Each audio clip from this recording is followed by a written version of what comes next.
Root cause of fear. Where do you come from? I am from the United States, but I live mostly in Europe. To India, I came recently. I was in Rishikesh in 2 ashrams. I was taught meditation and breathing. How long were you there? 8 days in one, 6 days in another. I was not happy there, and I left. Then for 3 weeks I was with the Tibetan lamas, but they were all wrapped up in formulas and rituals. And what was the net result of it all? Definitely there was an increase of energy, but before I left for Rishikesh, I did some fasting and dieting at a nature cure sanatorium at Pudukkottai in South India. It has done me enormous good.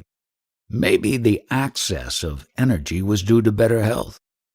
I cannot say, but as a result of all these attempts, some fires started burning in various places in my body, and I heard chants and voices where there were none. And what are you after now? Well, what are we all after? Some truth, some inner certainty, some real happiness.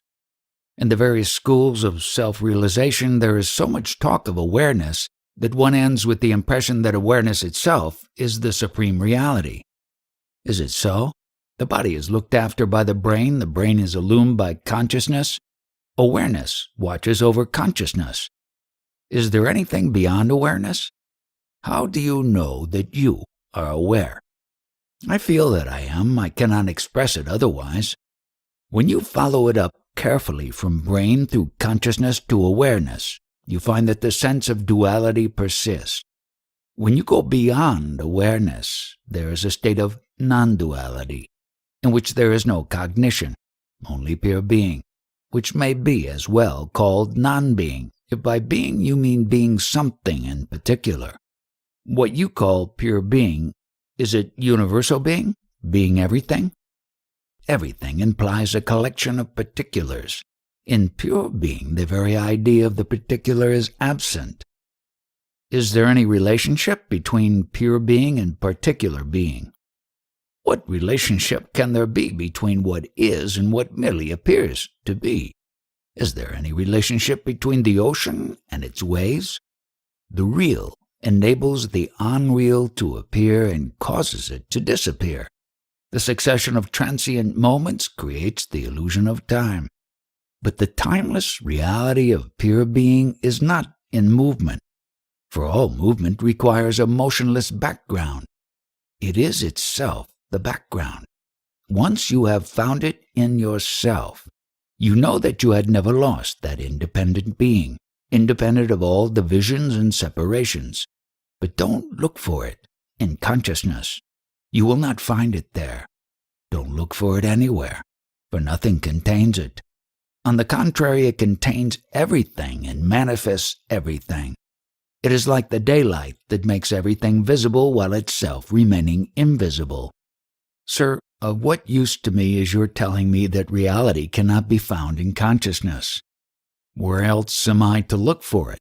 How do you apprehend it? It is quite simple. If I ask you what is the taste of your mouth, all you can do is to say, it is neither sweet nor bitter, nor sour nor astringent. It is what remains when all these tastes are not. Similarly, when all distinctions and reactions are no more, what remains is reality, simple and solid. All that I understand is that I am in the grip of a beginningless illusion, and I do not see how it can come to an end. If it could, it would, long ago. I must have had as many opportunities in the past as I shall have in the future. What could not happen cannot happen, or if it did, it could not last. Our very deplorable state, after all these untold millions of years, carries at best the promise of ultimate extinction, or, which is worse, the threat of an endless and meaningless repetition.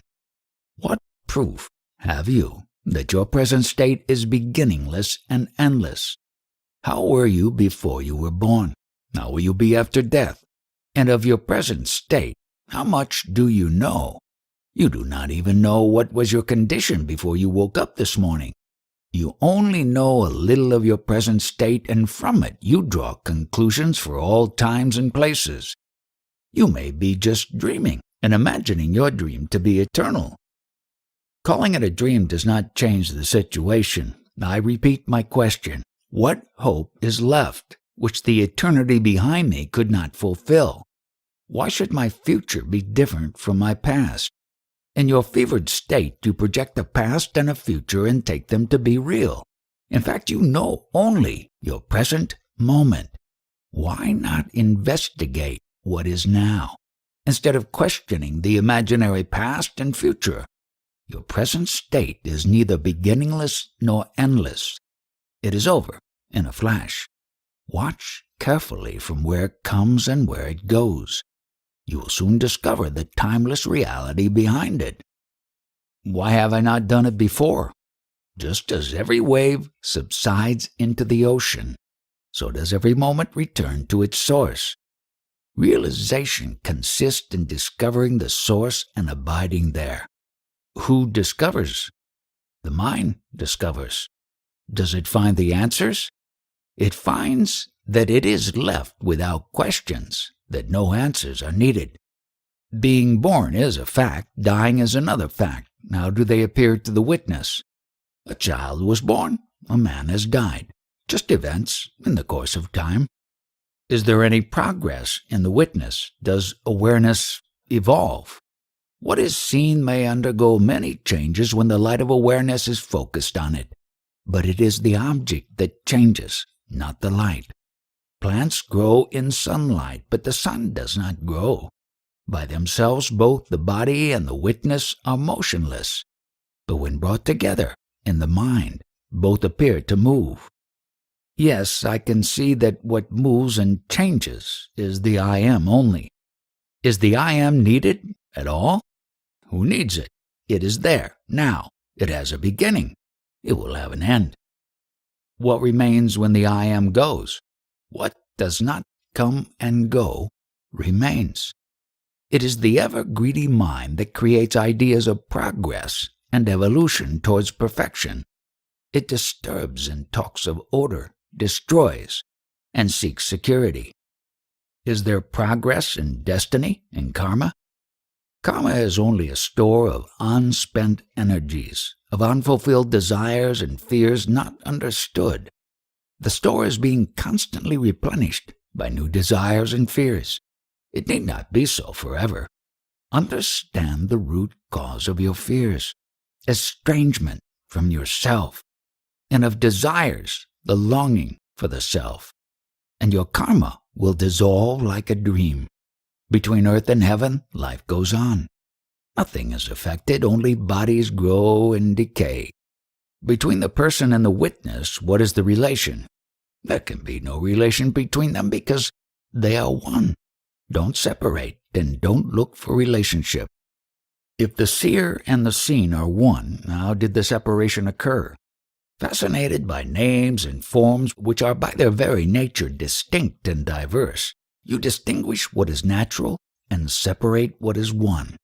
The world is rich in diversity, but your feeling strange and frightened is due to misapprehension. It is the body that is in danger, not you.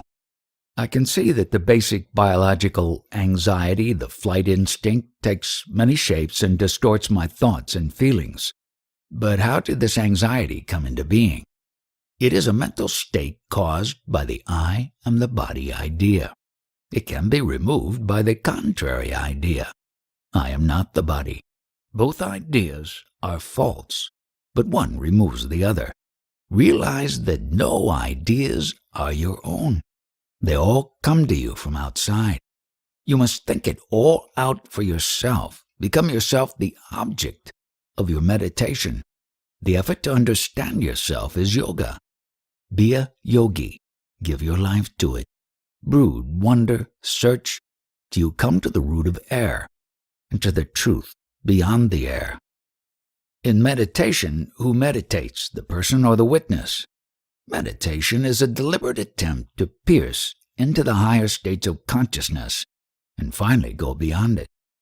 The art of meditation is the art of shifting the focus of attention to ever subtler levels without losing one's grip on the levels left behind. In a way, it is like having death under control. One begins with the lowest levels, social circumstances, customs and habits, physical surroundings, the posture and the breathing of the body, the senses, their sensations and perceptions, the mind, its thoughts and feelings, until the entire mechanism of personality is grasped and firmly held. The final stage of meditation is reached when the sense of identity goes beyond the I am so-and-so, beyond so I am, beyond I am the witness only, beyond there is, beyond all ideas into the impersonally personal pure being. But you must be energetic when you take the meditation. It is definitely not a part-time occupation. Limit your interests and activities to what is needed for you and your dependents' barest needs. Save all your energies and time for breaking the wall your mind has built around you. Believe me, you will not regret. How do I come to know that my experience is universal? At the end of your meditation, all is known directly. No proofs whatsoever are required. Just as every drop of the ocean carries the taste of the ocean, so does every moment carry the taste of eternity. Definitions and descriptions have their place as useful incentives for further research, but you must go beyond them into what is undefinable and indescribable, except in negative terms. After all, even universality and eternity are mere concepts, the opposite of being place and time-bound. Reality is not a concept, nor the manifestation of a concept. It has nothing to do with concepts. Concern yourself with your mind. Remove its distortions and impurities. Once you have the taste of your own self, you will find it everywhere and at all times. Therefore, it is so important that you should come to it. Once you know it, you will never lose it. But you must give yourself the opportunity through intensive, even arduous meditation. What exactly do you want me to do? Give your heart and mind to brooding over the I am. What is it? How is it? What is its source? Its life? Its meaning? It is very much like digging a well. You reject all that is not water till you reach the life-giving spring. How shall I know that I am moving in the right direction? By your progress in intentness, in clarity, and devotion to the task. We, Europeans, find it very difficult to keep quiet. The world is too much with us. Oh no, you are dreamers too. We differ only in the contents of our dreams. You are after perfection in the future. We are intent on finding it in the now. The limited only is perfectible. The unlimited is already perfect. You are perfect, only you don't know it. Learn to know yourself and you will discover wonders. All you need is already within you, only you must approach yourself with reverence and love.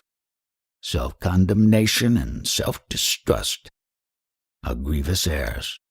Your constant flight from pain and search for pleasure is a sign of love you bear for yourself. All I plead with you is this: make love of yourself perfect. Deny yourself nothing. Glue yourself infinity and eternity, and discover that you do not need them. You are beyond them. Absolute perfection is here and now. The war is on. What is your attitude to it? In some place or other, in some form or other, the war is always on. Was there a time when there was no war? Some say it is the will of God. Some say it is God's play. It is another way of saying that wars are inevitable and nobody is responsible. But what is your own attitude? Why impose attitudes on me? I have no attitude to call my own. Surely somebody is responsible for this horrible and senseless carnage. Why do people kill each other so readily? Search for the culprit within. The ideas of me and mine are at the root of all conflict. Be free of them, and you will be out of conflict. What of it that I am out of conflict? It will not affect the war. If I am the cause of war, I am ready to be destroyed, yet it stands to reason that the disappearance of 1,000 like me will not stop wars. They did not start with my birth, nor will they end with my death. I am not responsible. Who is? Strife and struggle are a part of existence. Why don't you inquire who is responsible for existence? Why do you say that existence and conflict are inseparable? Can there be no existence without strife? I need not fight others to be myself. You fight others all the time, for your survival is a separate body-mind, a particular name and form. To live, you must destroy.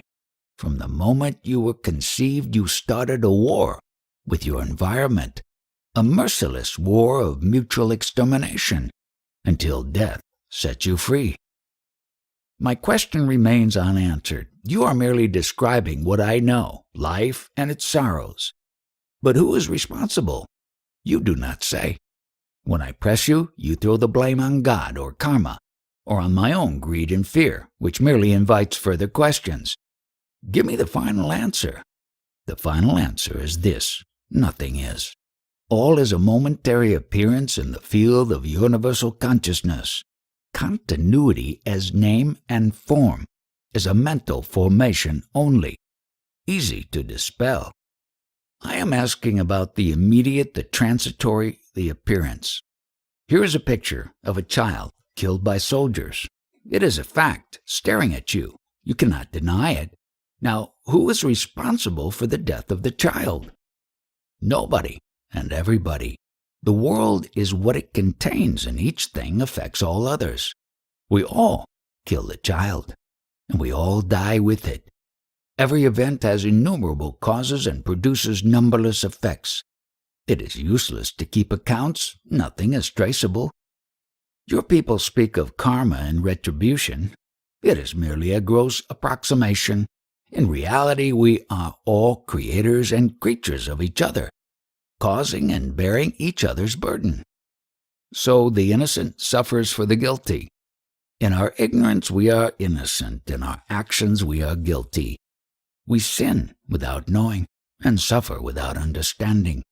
Our only hope, to stop, to look, to understand, and to get out of the traps of memory. For memory feeds imagination, and imagination generates desire and fear. Why do I imagine at all? The light of consciousness passes through the film of memory and throws pictures on your brain. Because of the deficient and disordered state of your brain, what you perceive is distorted and colored by feelings of like and dislike. Make your thinking orderly and free from emotional overtones, and you will see people and things as they are, with clarity and charity. The witness of birth, life, and death is one and the same. It is the witness of pain and of love. For while the existence in limitation and separation is sorrowful, we love it. We love it and hate it at the same time. We fight, we kill, we destroy life and property, and yet we are affectionate and self-sacrificing. We nurse the child tenderly and orphan it too. Our life is full of contradictions, yet we cling to it. This clinging is at the root of everything. Still, it is entirely superficial. We hold on to something or somebody with all our might, and the next moment we forget it. Like a child that shapes its mud pies and abandons them lightheartedly. Touch them, it will scream with anger. Divert the child, and he forgets them. For our life is now, and the love of it is now. We love variety, the play of pain and pleasure. We are fascinated by contrasts. For this we need the opposites in their apparent separation. We enjoy them for a time, and then get tired and crave for the peace and silence of pure being. The cosmic heart beats ceaselessly. I am the witness and the heart too. I can see the picture, but who is the painter?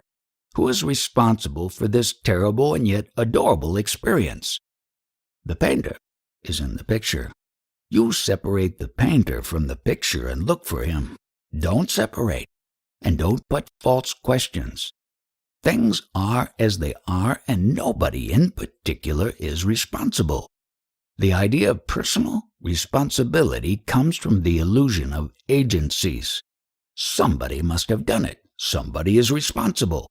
Society as it is now, with its framework of laws and customs, is based on the idea of a separate and responsible personality. But this is not the only form a society can take. There may be other forms where the sense of separation is weak and responsibility diffused. An individual with a weak sense of personality, is he near self-realization? Take the case of a young child. The sense of I am is not yet formed. The personality is rudimentary. The obstacles to self-knowledge are few, but the power and the clarity of awareness, its width and depth are lacking. In the course of years, awareness will grow stronger, but also the latent personality will emerge and obscure and complicate. Just as the harder wood, the hotter the flame, so the stronger the personality, the brighter the light generated from its destruction. Have you no problems? I do have problems. I told you already, to exist with the name and form is painful. Yet I love it. But you love everything. In existence, everything is contained. My very nature is to love. Even the painful is lovable. It does not make it less painful. Why not remain in the unlimited? It is the instinct of exploration, the love of the unknown, that brings me into existence. It is in the nature of being to see adventure in becoming, as it is in the very nature of becoming to seek peace in being. This alternation of being and becoming is inevitable, but my home is beyond. Is your home in God? To love and worship a God is also ignorance. My home is beyond all notions, however sublime. But God is not a notion, it is the reality beyond existence. You may use any word you like, whatever you may think of, I am beyond it. Once you know your home, why not stay in it? What takes you out of it? Out of love. For corporate existence, one is born and once born. One gets involved in destiny. Destiny is inseparable from becoming. The desire to be the particular makes you into a person with all its personal past and future. Look at some great man. What a wonderful man he was. And yet how troubled was his life and limited his fruits. How utterly dependent is the personality of a man, and how indifferent is its world. And yet we love it and protect it for its very insignificance. The war is on and there is chaos, and you are being asked to take charge of a feeding center. You are given what is needed. It is only a question of getting through the job. Will you refuse it? To work or not to work is one and the same to me. I may take charge or may not.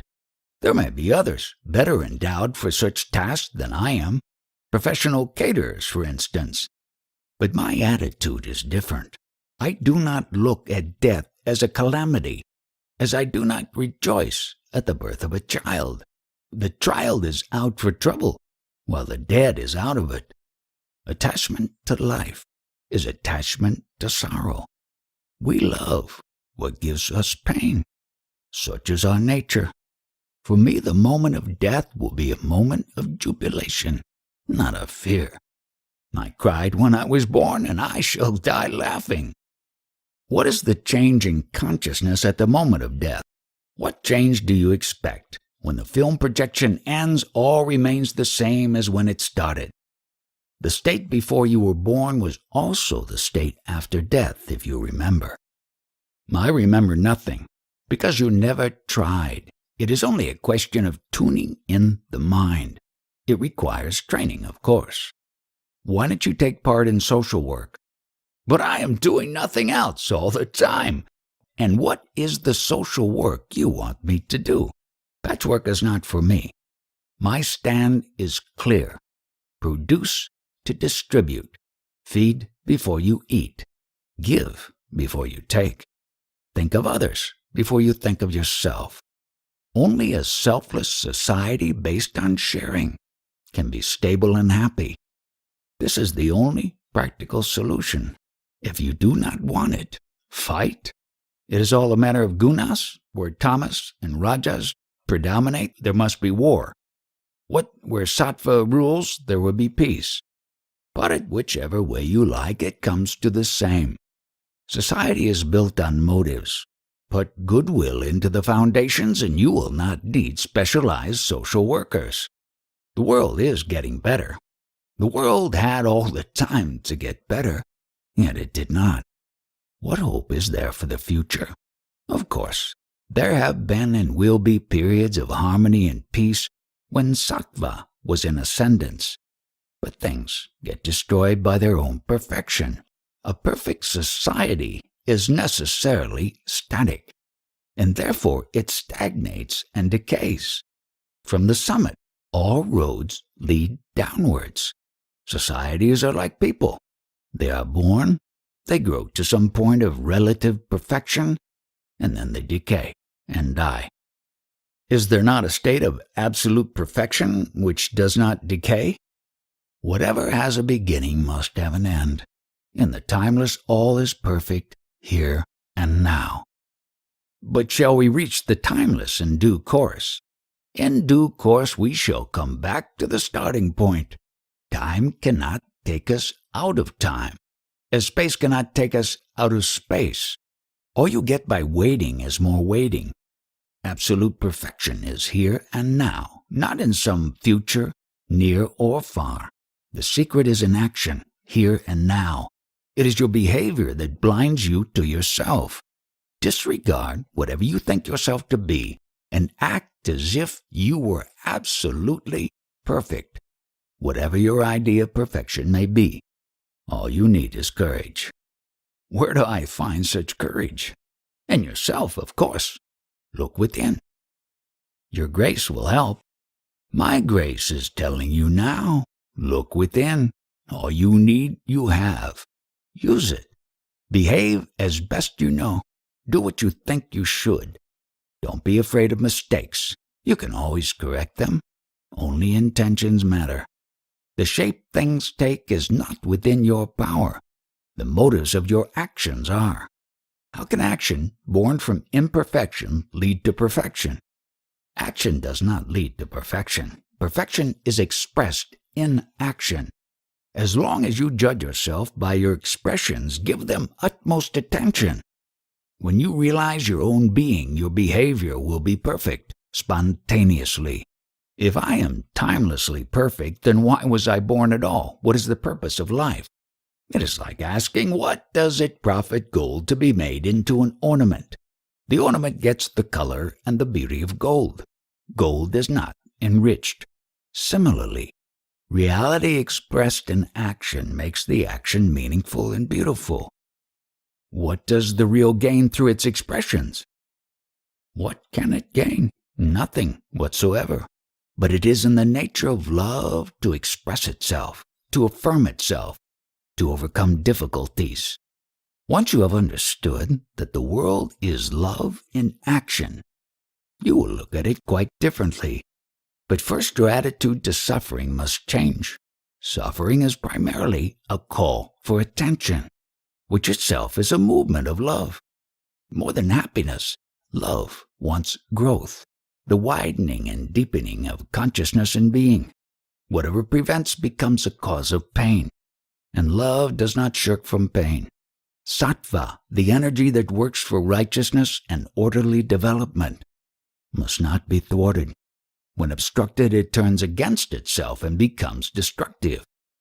Whenever love is withheld and suffering allowed to spread, a war becomes inevitable. Our indifference to our neighbor's sorrow brings suffering to our door. The true guru. You were saying the other day that at the root of your realization was the trust in your guru. He assured you that you were already the absolute reality and there was nothing more to be done. You trusted him and left it at that, without straining, without striving. Now my question is, without trust in your guru, would you have realized? After all, what you are, whether your mind trusts or not. Would doubt obstruct the action of the Guru's words and make them inoperative? You have said it. They would have been made inoperative for a time. And what would happen to the energy or power in the Guru's words? It would remain latent, unmanifested. But the entire question is based on a misunderstanding. The master, the disciple, the love and trust between them, these are one fact, not so many independent facts. Each is a part of the other. Without love and trust, there would have been no guru, nor disciple, and no relationship between them. It is like pressing a switch to light an electric lamp.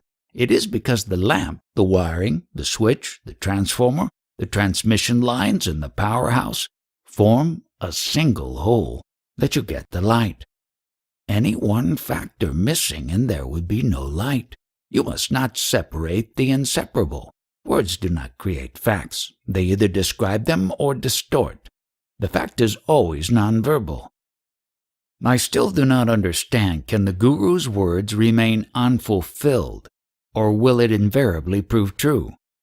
The words of a realized man never miss their purpose. They wait for the right conditions to arise, which may take some time, and this is natural, for there is a season for sowing and a season for harvesting. But the word of a guru is a seed that cannot perish.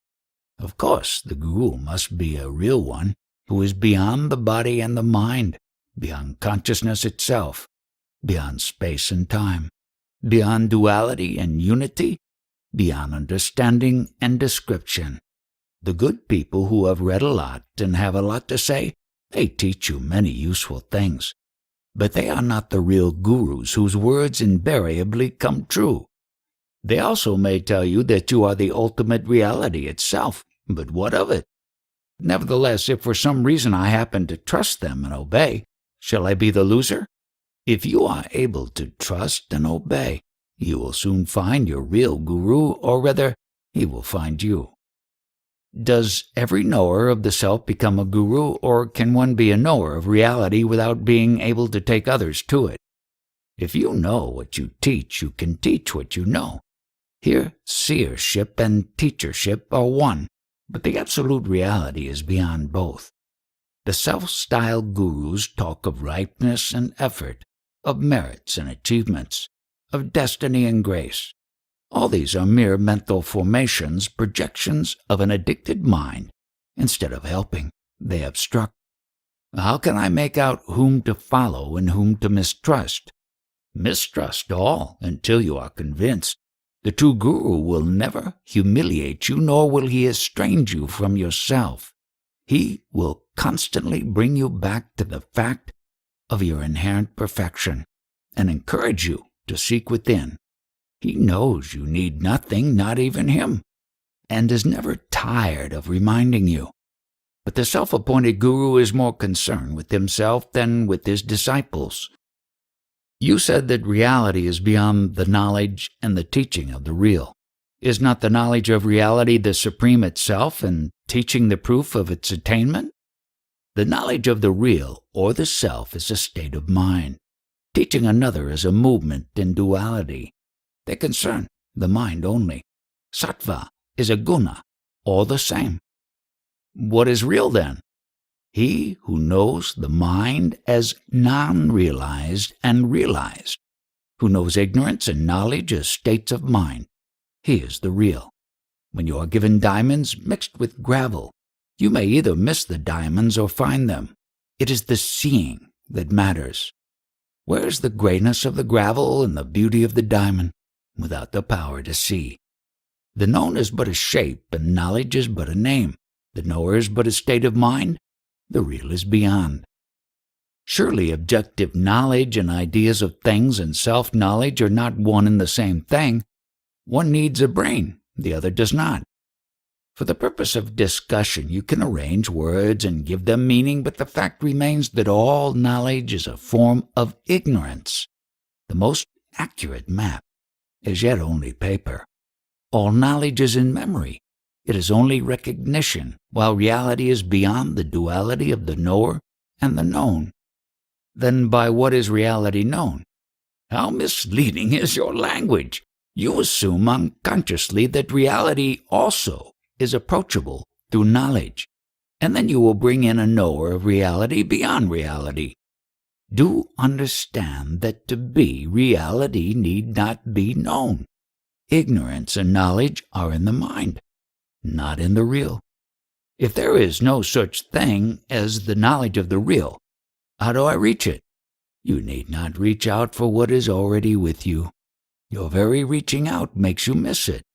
Give up the idea that you have not found it and just let it come into the focus of direct perception, here and now, by removing all that is of the mind. When all that can go goes, what remains? Emptiness remains. Awareness remains. Pure light of the conscious being remains. It is like asking what remains of a room when all the furniture is removed. A most serviceable room remains, and when even the walls are pulled down, space remains. Beyond space and time is the here and the now of reality. Does the witness remain? As long as there is consciousness, its witness is also there. The two appear and disappear together. If the witness, too, is transient, why is he given so much importance? Just to break the spell of the known, the illusion that only the perceivable is real. Perception is primary, the witness secondary. This is the heart of the matter. As long as you believe that only the outer world is real, you remain its slave.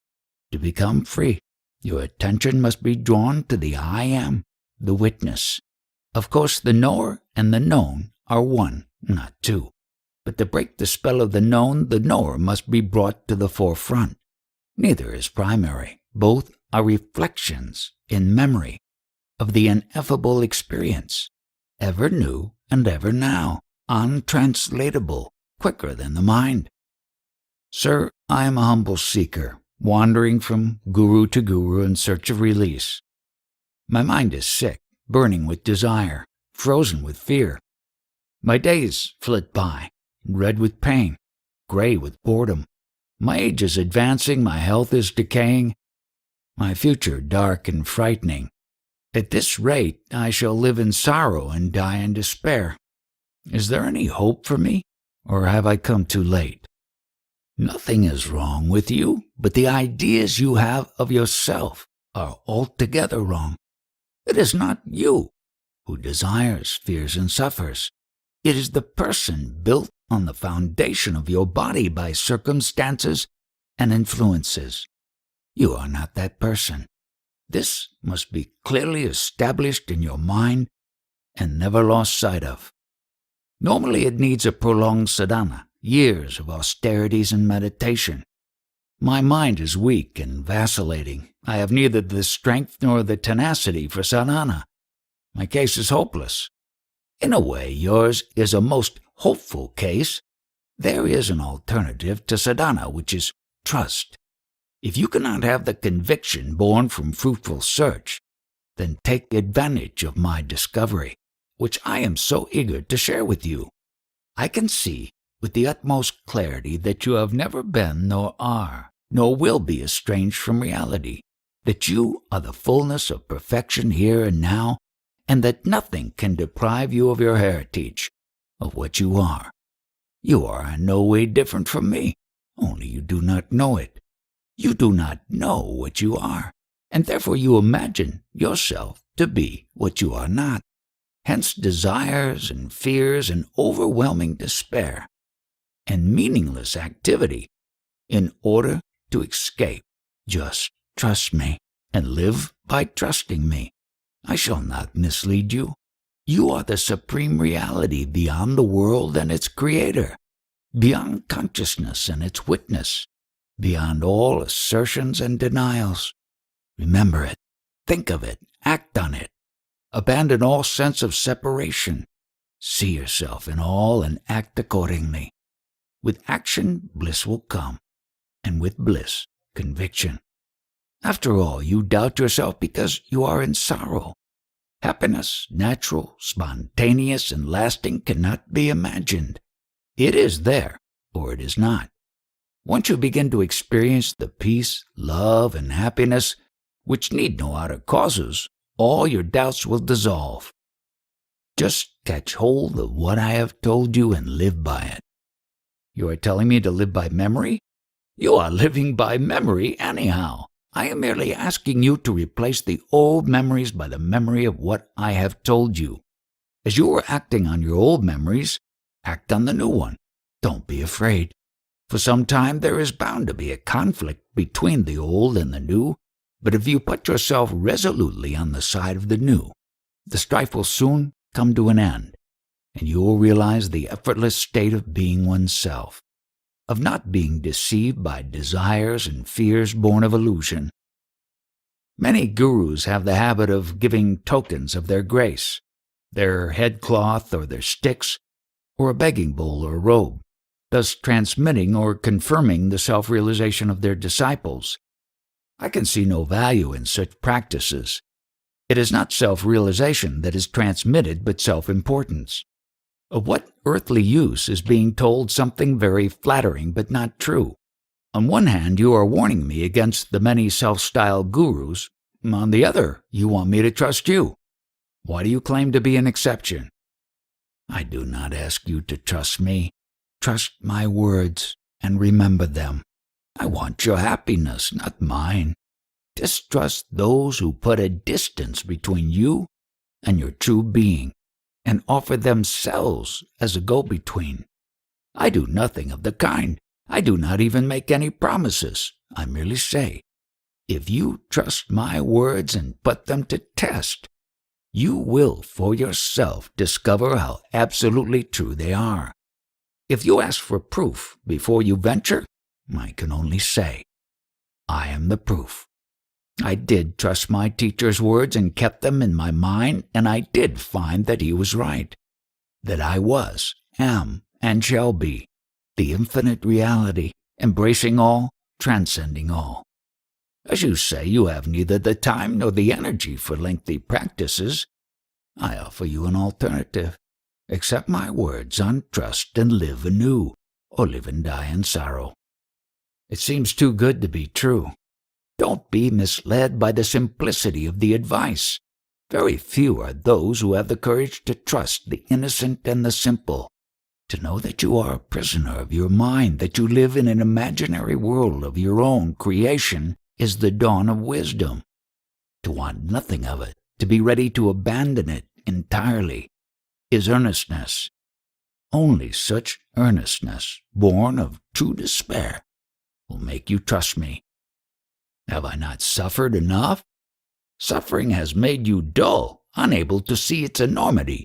Your first task is to see the sorrow in you and around you. Your next, to long intensely for liberation. The very intensity of longing will guide you. You will need no other guide. Suffering has made me dull, indifferent even to itself. Maybe it is not sorrow but pleasure that made you dull. Investigate. Whatever may be the cause, I am dull. I have neither the will nor the energy. Oh, no, you have enough for the first step, and each step will generate enough energy for the next. Energy comes with confidence, and confidence comes with experience. Is it right to change gurus? Why not change? Gurus are like milestones. It is natural to move from one to another. Each tells you the direction and the distance, while the Satguru, the eternal guru, is the road itself. Once you realize that the road is the goal and that you are always on the road, not to reach a goal but to enjoy its beauty and its wisdom, life ceases to be a task and becomes natural and simple in itself an ecstasy. So there is no need to worship, to pray, to practice yoga. A little of daily sweeping, washing, and bathing can do no harm. Self-awareness tells you at every step what needs be done. When all is done, the mind remains quiet. Now you are in the waking state, the person with name and shape, joys and sorrows. The person was not there before you were born, nor will be there after you die. Instead of struggling with the person to make it become what it is not, why not go beyond the waking state and leave the personal life altogether? It does not mean the extinction of the person. It means only seeing it in the right perspective. One more question. You said that before I was born, I was one with the pure being of reality. If so, who decided that I should be born? In reality, you were never born and never shall die. But now you imagine that you are or have a body, and you ask what has brought about this state.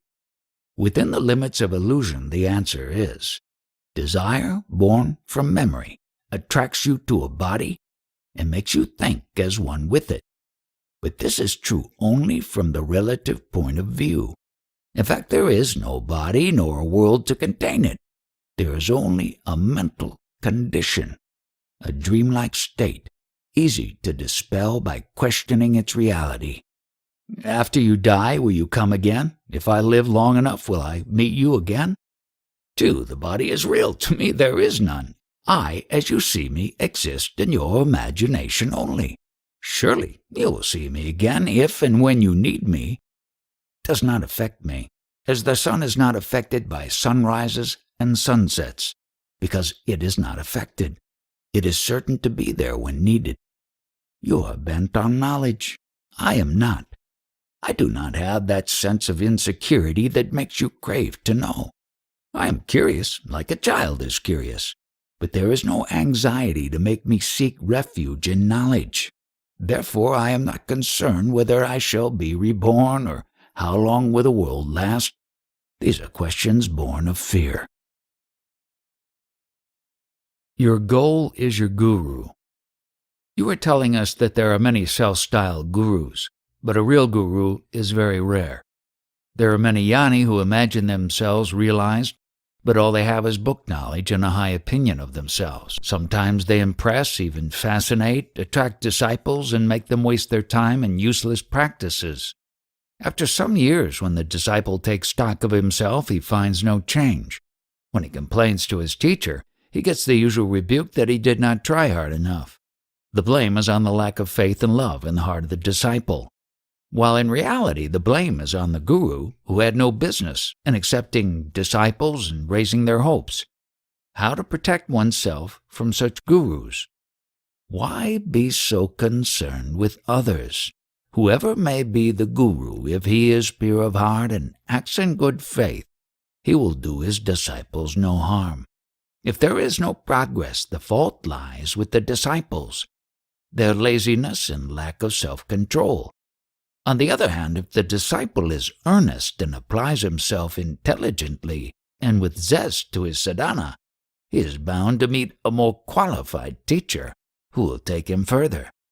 Your question flows from 3 false assumptions: that one needs concern oneself with others, that one can evaluate another, and that the progress of the disciple is the task and responsibility of his guru. In reality, the guru's role is only to instruct and encourage. The disciple is totally responsible for himself. We are told that total surrender to the guru is enough, that the guru will do the rest. Of course, when there is total surrender, complete relinquishment of all concern with one's past, present, and future, with one's physical and spiritual security and standing, a new life dawns, full of love and beauty. Then the guru is not important, for the disciple has broken the shell of self-defense. Complete self-surrender by itself is liberation. When both the disciple and his teacher are inadequate, what will happen? In the long run, all will be well. After all, the real self of both is not affected by the comedy they play for a time. They will sober up and ripen and shift to a higher level of relationship. Or they may separate. Yes, they may separate. After all, no relationship is forever. Duality is a temporary state. Is it by accident that I met you, and by another accident we shall separate, never to meet again? Or is my meeting you a part of some cosmic pattern, a fragment in the great drama of our lives? The real is meaningful, and the meaningful relates to reality. If our relationship is meaningful to you and me, it cannot be accidental. The future affects the present as much as the past. How can I make out who is a real saint and who is not? You cannot unless you have a clear insight into the heart of man. Appearances are deceptive. To see clearly, your mind must be pure and unattached. Unless you know yourself well, how can you know another? And when you know yourself, you are the other. Leave others alone for some time and examine yourself. There are so many things you do not know about yourself. What are you? Who are you? How did you come to be born? What are you doing now and why? Where are you going? What is the meaning and purpose of your life, your death, your future? Have you a past? Have you a future? How did you come to live in turmoil and sorrow while your entire being strives for happiness and peace? These are weighty matters, and have to be attended to first. You have no need nor time for finding who is a jnani and who is not. I must select my guru rightly. Be the right man, and the right guru will surely find you. You're not answering my question how to find the right guru. But I did answer your question. Do not look for a guru. Do not even think of one. Make your goal your guru. After all, the guru is but a means to an end, not the end in itself. He is not important. It is what you expect of him that matters to you. Now, what do you expect? By his grace I shall be made happy, powerful, and peaceful. What ambitions? How can a person limited in time and space, a mere body-mind, a gasp of pain between birth and death, be happy? The very conditions of it arising make happiness impossible. Peace, power, happiness, these are never personal states. Nobody can say, my peace, my power, because mine implies exclusivity, which is fragile and insecure. I know only my conditioned existence. There is nothing else. Surely you cannot say so. In deep sleep you are not conditioned. How ready and willing you are to go to sleep, how peaceful, free, and happy you are when asleep. I know nothing of it. Put it negatively. When you sleep you are not in pain, nor bound, nor restless. I see your point. While awake I know that I am, but I am not happy. In sleep I am. I am happy, but I don't know it. All I need to know is that I am free and happy. Quite so. Now go within, into a state which you may compare to a state of waking sleep, in which you are aware of yourself but not of the world. In that state you will know without the least trace of doubt that at the root of your being you are free and happy. The only trouble is that you are addicted to experience and you cherish your memories. In reality, it is the other way around. What is remembered is never real. The real is now. All this I grasp verbally, but it does not become a part of myself. It remains as a picture in my mind to be looked at. Is it not the task of the guru to give life to the picture? Again, it is the other way round. The picture is alive. Dead is the mind. As the mind is made of words and images, so is every reflection in the mind. It covers up reality with verbalization and then complains. You say a guru is needed to do miracles with you. You are playing with words only. The guru and the disciple are one single thing, like the candle and its flame. Unless the disciple is earnest, he cannot be called a disciple. Unless the guru is all love and self-giving, he cannot be called a guru. Only reality begets reality, not the false. I can see that I am false. Who will make me true? The very words you said will do it. The sentence, I can see that I am false, contains all you need for liberation. Ponder over it. Go into it deeply. Go to the root of it. It will operate.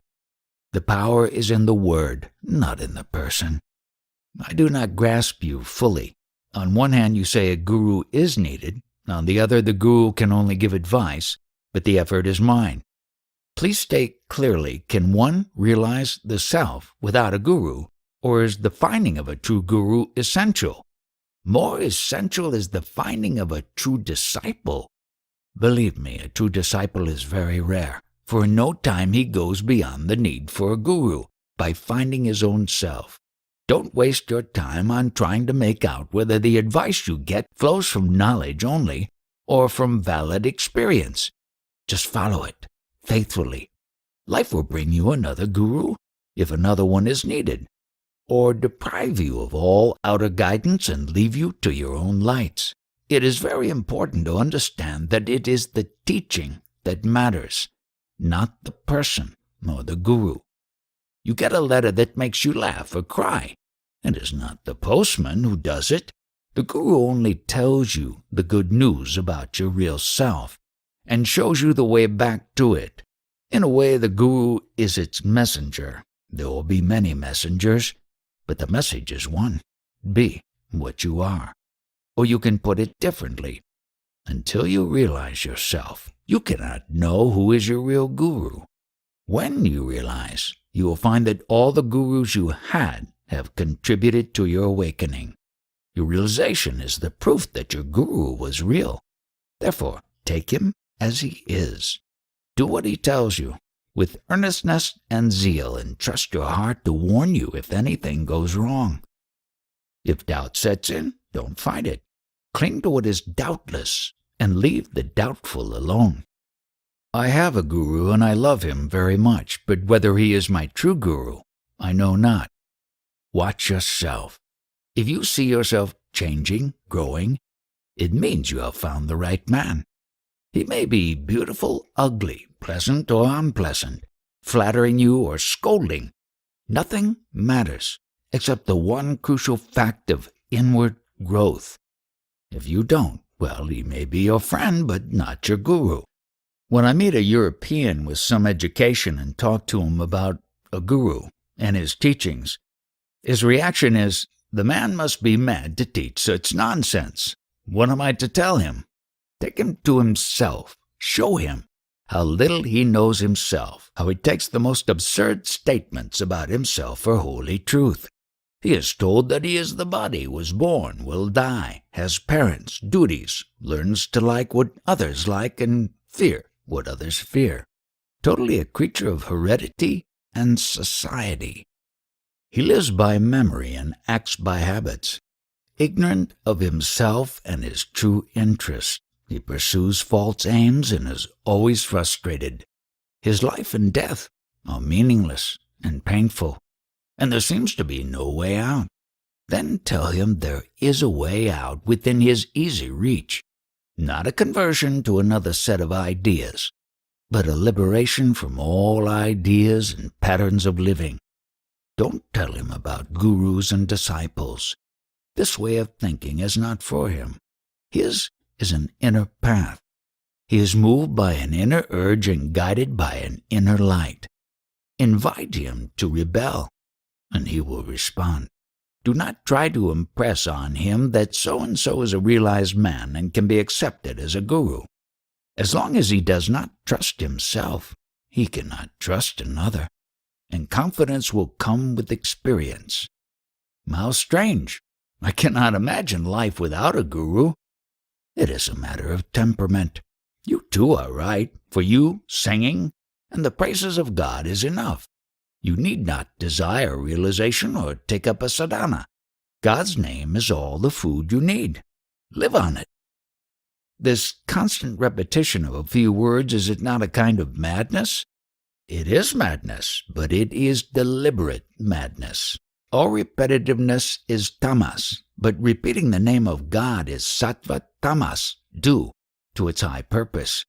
Because of the presence of sattva, the tamas will wear out and will take the shape of complete dispassion, detachment, relinquishment, aloofness, immutability. Tamas becomes the firm foundation on which an integrated life can be lived. The immutable, does it die? It is changing that dies. The immutable neither lives nor dies. It is the timeless witness of life and death. You cannot call it dead, for it is aware, nor can you call it alive, for it does not change. It is just like your tape recorder. It records, it reproduces all by itself. You only listen. Similarly, I watch all that happens, including my talking to you. It is not me who talks. The words appear in my mind, and then I hear them said. Is it not the case with everybody? Who said no? But you insist that you think, you speak, while to me there is thinking, there is speaking. There are two cases to consider. Either I have found a guru or I have not. In each case, what is the right thing to do? You are never without a guru, for he is timelessly present in your heart. Sometimes he externalizes himself and comes to you as an uplifting and reforming factor in your life. A mother, a wife, a teacher. Or he remains as an inner urge toward righteousness and perfection. All you have to do is obey him and do what he tells you. What he wants you to do is simple. Learn self-awareness, self-control, self-surrender. It may seem arduous, but it is easy if you are earnest, and quite impossible if you are not. Earnestness is both necessary and sufficient. Everything yields to earnestness. What makes one earnest? Compassion is the foundation of earnestness. Compassion for yourself and others, born of suffering, your own and others. Must I suffer to be earnest? You need not, if you are sensitive and respond to the sufferings of others as Buddha did. But if you are callous and without pity, your own suffering will make you ask the inevitable questions. I find myself suffering, but not enough. Life is unpleasant, but bearable. My little pleasures compensate me for my small pains, and on the whole, I am better off than most of the people I know. I know that my condition is precarious, that a calamity can overtake me any moment. Must I wait for a crisis to put me on my way to truth? The moment you have seen how fragile is your condition, you are already alert. Now keep alert. Give attention. Inquire, investigate, discover your mistakes of mind and body and abandon them. Where's the energy to come from? I'm like a paralyzed man in a burning house. Even paralyzed people sometimes find their legs in a moment of danger.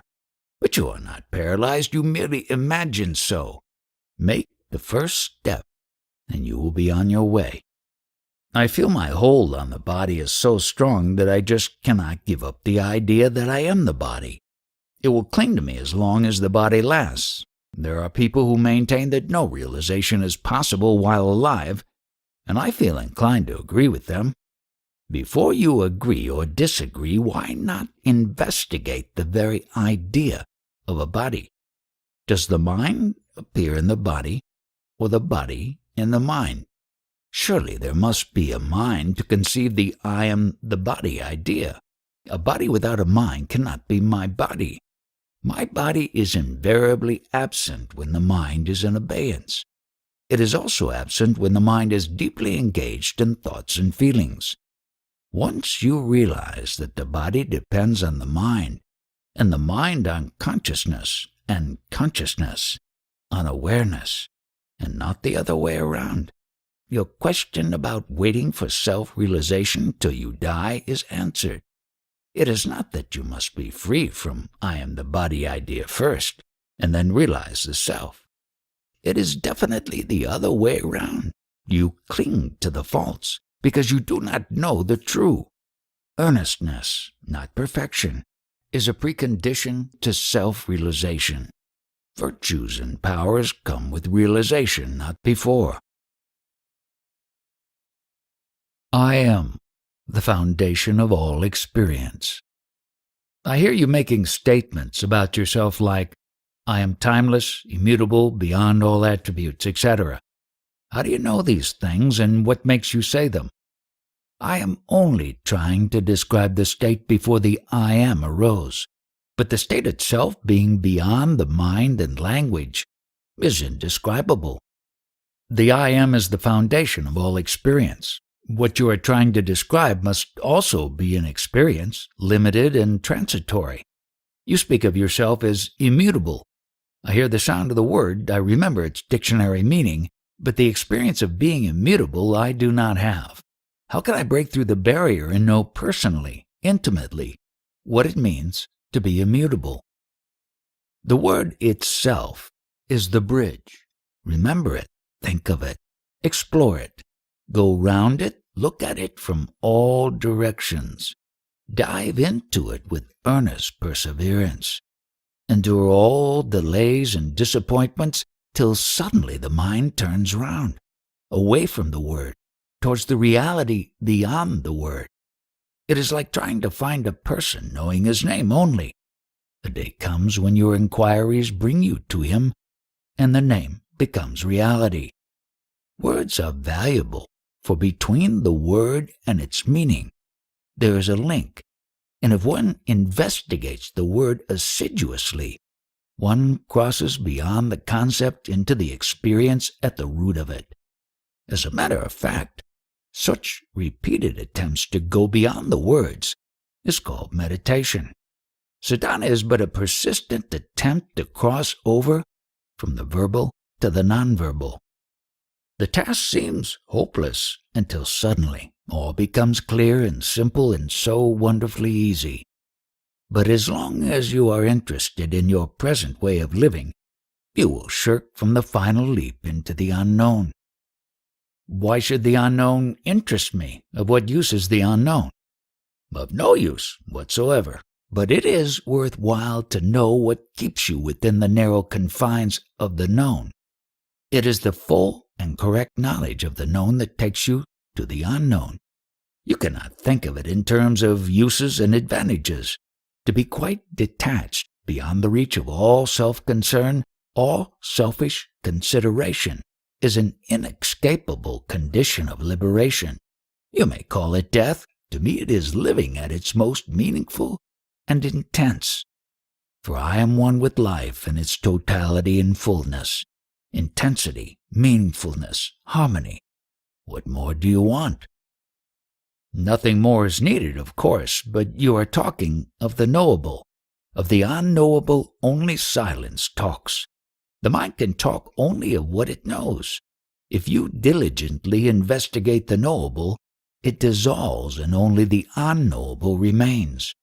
But with the first flicker of imagination and interest, the unknowable is obscured, and the known comes to the forefront. The known, the changeable, is what you live with. The unchangeable is of no use to you. It is only when you are satiated with the changeable and long for the unchangeable that you are ready for the turning round and stepping into what can be described, when seen from the level of the mind, as emptiness and darkness. For the mind craves for content and variety, while reality is, to the mind, contentless and invariable. It looks like death to me. It is. It is also all-pervading, all-conquering, intense, beyond words. No ordinary brain can stand it without being shattered. Hence the absolute need for sadhana. Purity of body and clarity of mind, nonviolence and selflessness in life are essential for survival as an intelligent and spiritual entity. Are there entities in reality? Identity is reality. Reality is identity. Reality is not shapeless mass, a wordless chaos. It is powerful, aware, blissful. Compared to it, your life is like a candle to the sun. By the grace of God and your teachers, you lost all desire and fear and reached the immovable state. My question is simple. How do you know that your state is immovable? Only the changeable can be thought of and talked about. The unchangeable can only be realized in silence. Once realized, it will deeply affect the changeable, itself remaining unaffected. How do you know that you are the witness? I do not know. I am. I am, because to be, everything must be witnessed. Existence can also be accepted on hearsay.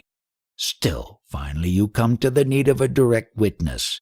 Witnessing, if not personal and actual, must at least be possible and feasible.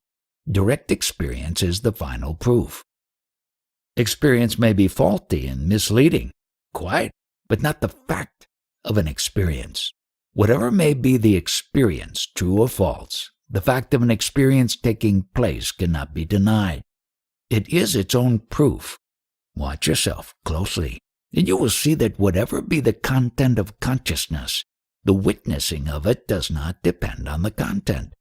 Awareness is itself and does not change with the event.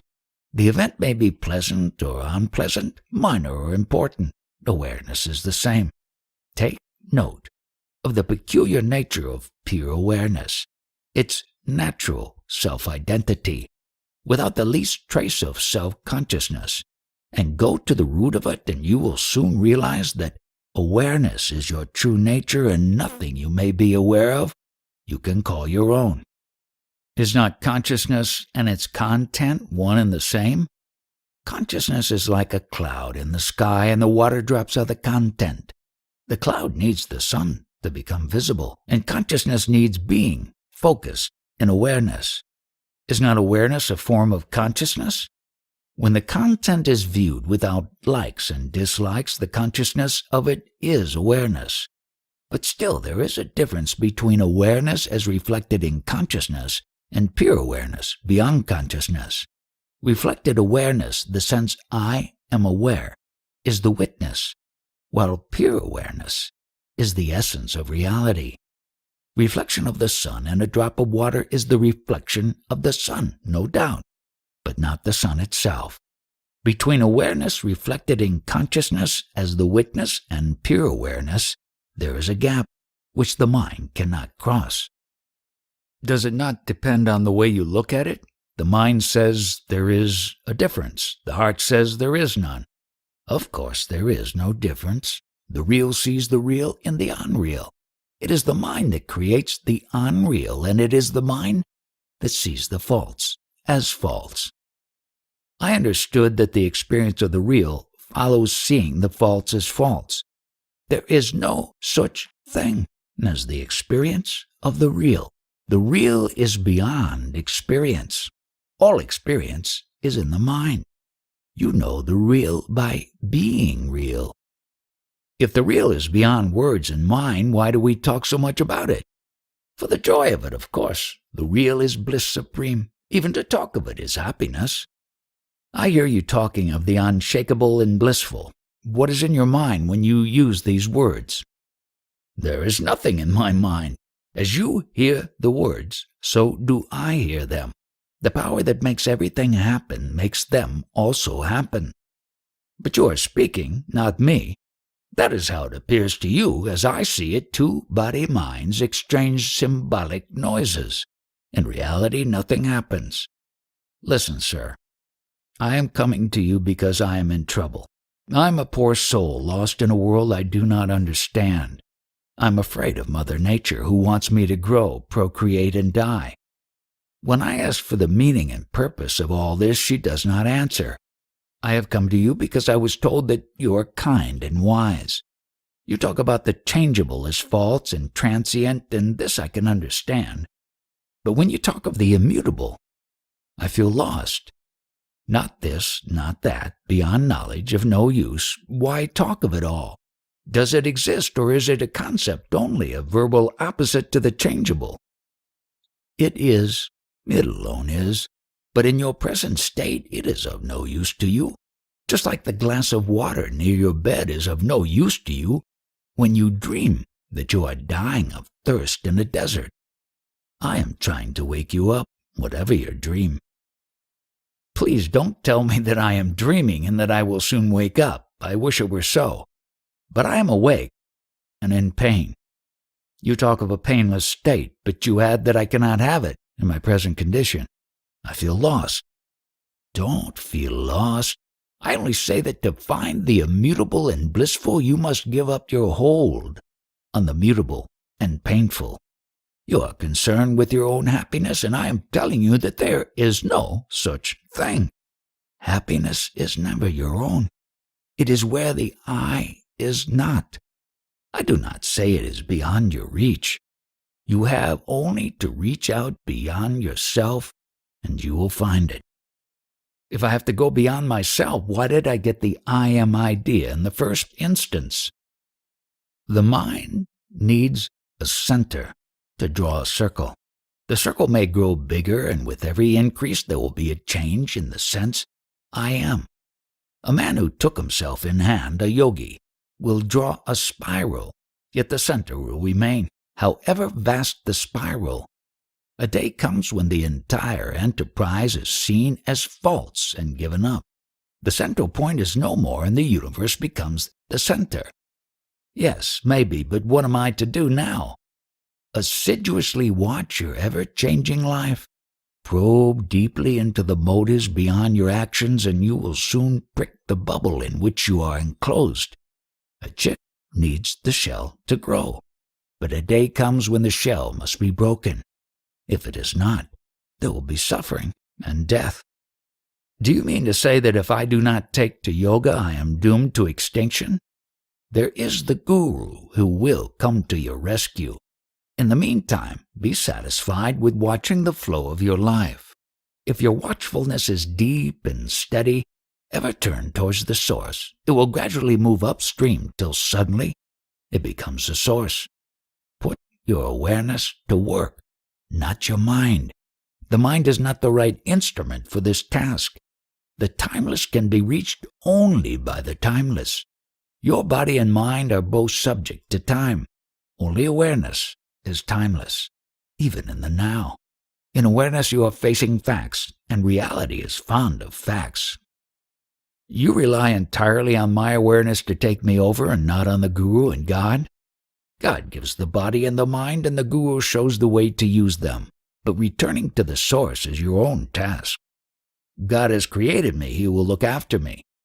There are innumerable gods, each in his own universe. They create and recreate eternally. Are you going to wait for them to save you? What you need for salvation is already within your reach. Use it. Investigate what you know to its very end, and you will reach the unknown layers of your being. Go further, and the unexpected will explode in you and shatter all. Does it mean death? It means life, at last. The unknown is the home of the real. Who is the Guru, and who is the Supreme Guru? All that happens in your consciousness is your Guru, and pure awareness beyond consciousness is the Supreme Guru. My Guru is Sri Babaji. What is your opinion of him? What a question to ask! The space in Bombay is asked what is its opinion of the space in Pune. The names differ, but not the space. The word Babaji is merely as address. Who lives under the address? You ask questions when you are in trouble. Enquire who is giving trouble and to whom. I understand everybody is under the obligation to realize. Is it his duty or his destiny? Realization is of the fact that you are not a person. Therefore, it cannot be the duty of the person whose destiny is to disappear. Its destiny is the duty of him who imagines himself to be the person. Find out who he is, and the imagined person will dissolve. Freedom is from something. What are you to be free from? Obviously, you must be free from the person you take yourself to be, for it is the idea you have of yourself that keeps you in bondage. How is the person removed? By determination. Understand that it must go and wish it to go. It shall go if you are earnest about it. Somebody, anybody, will tell you that you are pure consciousness, not a body-mind. Accept it as a possibility and investigate earnestly. You may discover that it is not so, that you are not a person bound in space and time. Think of the difference it would make. If I am not a person, then what am I? Wet cloth looks, feels, smells differently as long as it is wet. When dry, it is again the normal cloth. Water has left it, and who can make out that it was wet? Your real nature is not like what you appear to be. Give up the idea of being a person, that is all. You need not become what you are anyhow. There is the identity of what you are, and there is the person superimposed on it. All you know is the person, the identity, which is not a person. You do not know, for you never doubted, never asked yourself the crucial question, who am I? The identity is the witness of the person, and sadhana consists in shifting the emphasis from the superficial and changeful person to the immutable and ever-present witness. How is it that the question, who am I, attracts me little? I prefer to spend my time in the sweet company of saints. Abiding in your own being is also holy company. If you have no problem of suffering and release from suffering, you will not find the energy and persistence needed for self-inquiry. You cannot manufacture a crisis. It must be genuine. How does a genuine crisis happen?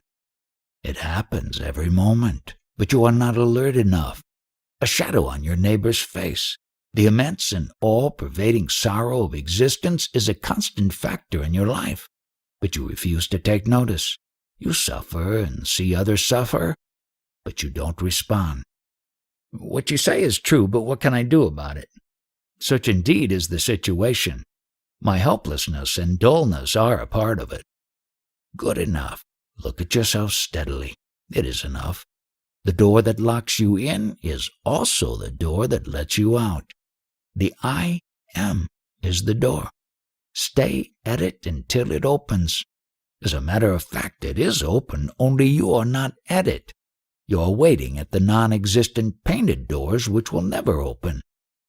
Many of us were taking drugs at some time and to some extent.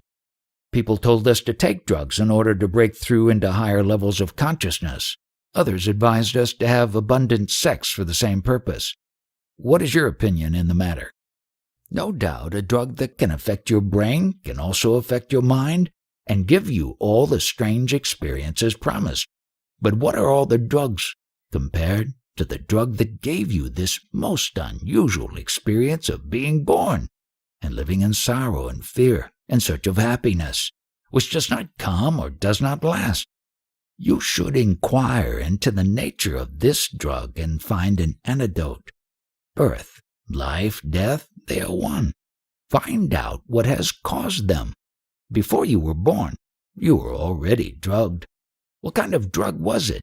You may cure yourself of all diseases, but if you are still under the influence of the primordial drug, of what use are the superficial cures? Is it not karma that causes rebirth? You may change the name, but the fact remains. What is the drug which you call karma or destiny? It made you believe yourself to be what you are not. What is it, and can you be free of it? Before you go further, you must accept, at least as a working theory, that you are not what you appear to be, that you are under the influence of a drug. Then only will you have the urge and the patience to examine the symptoms and search for their common cause. All that a guru can tell you is, my dear sir, you are quite mistaken about yourself. You are not the person you think yourself to be.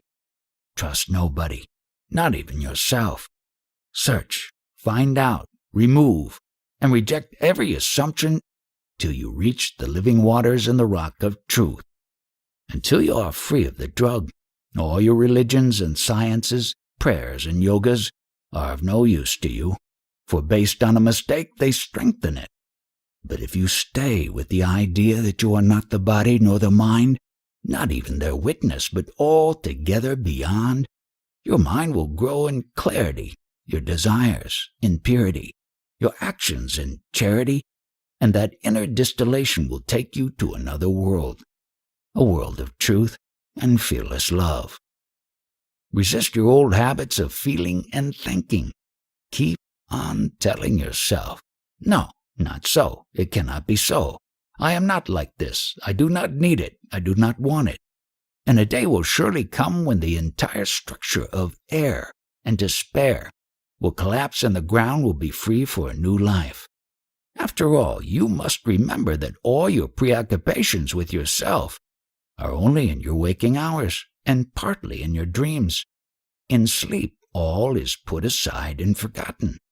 It shows how little important is your waking life, even to yourself, that merely lying down and closing the eyes can end it. Each time you go to sleep, you do so without the least certainty of waking up, and yet you accept the risk. When you sleep, are you conscious or unconscious? I remain conscious, but not conscious of being a particular person. Can you give us the taste of the experience of self-realization? Take the whole of it. It is here for the asking, but you do not ask. Even when you ask, you do not take. Find out what prevents you from taking. I know what prevents. My ego. Then get busy with your ego. Leave me alone. As long as you are locked up within your mind, my state is beyond your grasp. I find I have no more questions to ask. Were you really at war with your ego, you would have put many more questions. You are short of questions because you are not really interested. At present, you are moved by the pleasure-pain principle, which is the ego. You are going along with the ego. You are not fighting it. You are not even aware how totally you are swayed by personal considerations. A man should always revolt against himself, for the ego, like a crooked mirror, narrows down and distorts. It is the worst of all the tyrants. It dominates you absolutely. When there is no I, who is free? The world is free of a mighty nuisance. Good enough. Good for whom? Good for everybody. It is like a rope stretched across the street. It snarls up the traffic. Roll up, it is there, as mere identity, useful when needed. Freedom from the ego self is the fruit of self-inquiry. There was a time when I was most displeased with myself. Now I have met my guru, and I am at peace, after having surrendered myself to him completely. If you watch your daily life, you will see that you have surrendered nothing. You have merely added the word surrender to your vocabulary, and made your guru into a peg to hang your problems on. Real surrender means doing nothing, unless prompted by your guru. You step, so to say, aside and let your guru live your life. You merely watch and wonder how easily he solves the problems which to you seemed insoluble. As I sit here, I see the room, the people, I see you too. How does it look at your end? What do you see? Nothing. I look, but I do not see in the sense of creating images clothed with judgments. I do not describe nor evaluate. I look, I see you, but neither attitude nor opinion cloud my vision. And when I turn my eyes away, my mind does not allow memory to linger. It is at once free and fresh for the next impression. As I am here, looking at you, I cannot locate the event in space and time. There is something eternal and universal about the transmission of wisdom that is taking place. 10,000 years earlier or later make no difference. The event itself is timeless. Man does not change much over the ages. Human problems remain the same and call for the same answers. Your being conscious of what you call transmission of wisdom shows that wisdom has not yet been transmitted. When you have it, you are no longer conscious of it. What is really your own you are not conscious of. What you are conscious of is neither you nor yours. Yours is the power of perception, not what you perceive. It is a mistake to take the conscious to be the whole of man. Man is the unconscious, conscious, and the superconscious, but you are not the man. Yours is the cinema screen, the light as well as the seeing power, but the picture is not you. Must I search for a guru, or shall I stay with whomever I have found? The very question shows that you have not yet found one. As long as you have not realized, you will move from guru to guru. But when you have found yourself, the search will end. A guru is a milestone. When you are on the move, you pass so many milestones. When you have reached your destination, it is the last alone that mattered. In reality, all mattered at their own time, and none matters now. You seem to give no importance to the guru. He is merely an incident among others. All incidents contribute, but none is crucial. On the road, each step helps you reach your destination, and each is as crucial as the other, for each step must be made. You cannot skip it. If you refuse to make it, you are stuck. Everybody sings the glories of the guru, while you compare him to a milestone. Don't we need a guru? Don't we need a milestone? Yes and no. Yes, if we are uncertain. No, if we know our way. Once we are certain in ourselves, the guru is no longer needed except in a technical sense. Your mind is an instrument after all, and you should know how to use it. As you are taught the uses of your body, so should you know how to use your mind. What do I gain by learning to use my mind? You gain freedom from desire and fear, which are entirely due to wrong uses of the mind. Mere mental knowledge is not enough. The known is accidental. The unknown is the home of the real. To live in the known is bondage. To live in the unknown is liberation. I have understood that all spiritual practice consists in the elimination of the personal self. Such practice demands iron determination and relentless application. Where to find the integrity and energy for such work? You find it in the company of the wise? How do I know who is wise and who is merely clever?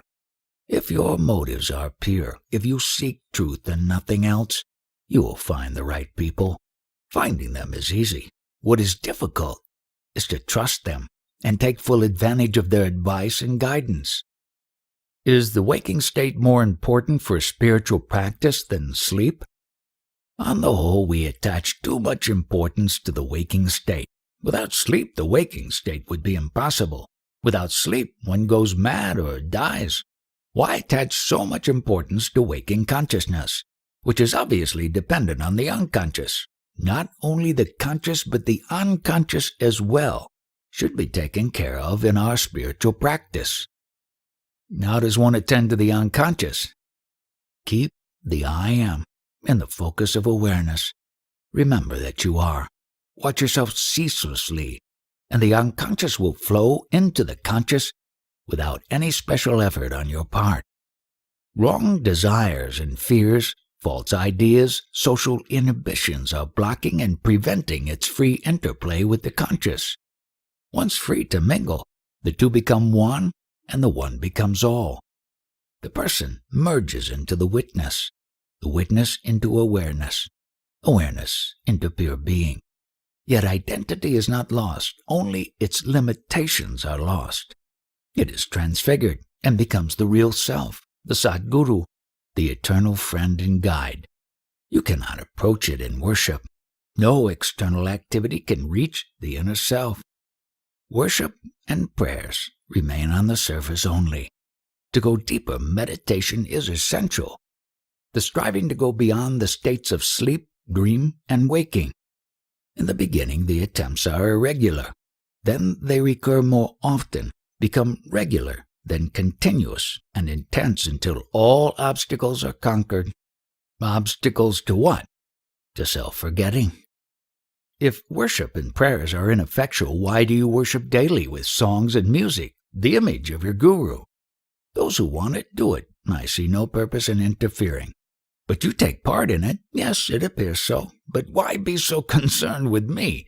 Give all your attention to the question. What is it that makes me conscious? Until your mind becomes the question itself and cannot think of anything else. All and sundry are urging me to meditate. I find no zest in meditation, but I am interested in many other things.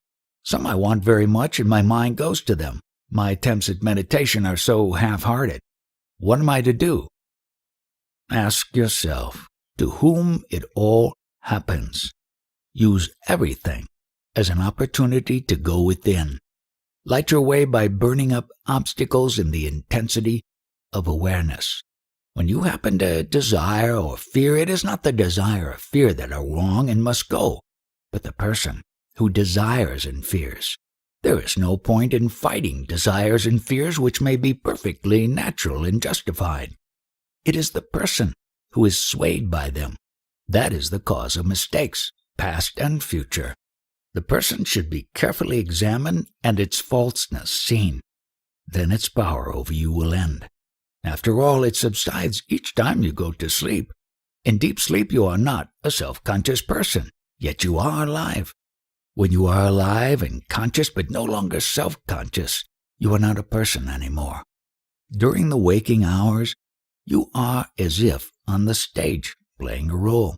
But what are you when the play is over? You are what you are. What you were before the play began, you remain when it is over. Look at yourself as performing on the stage of life. The performance may be splendid or clumsy, but you are not in it. You merely watch it.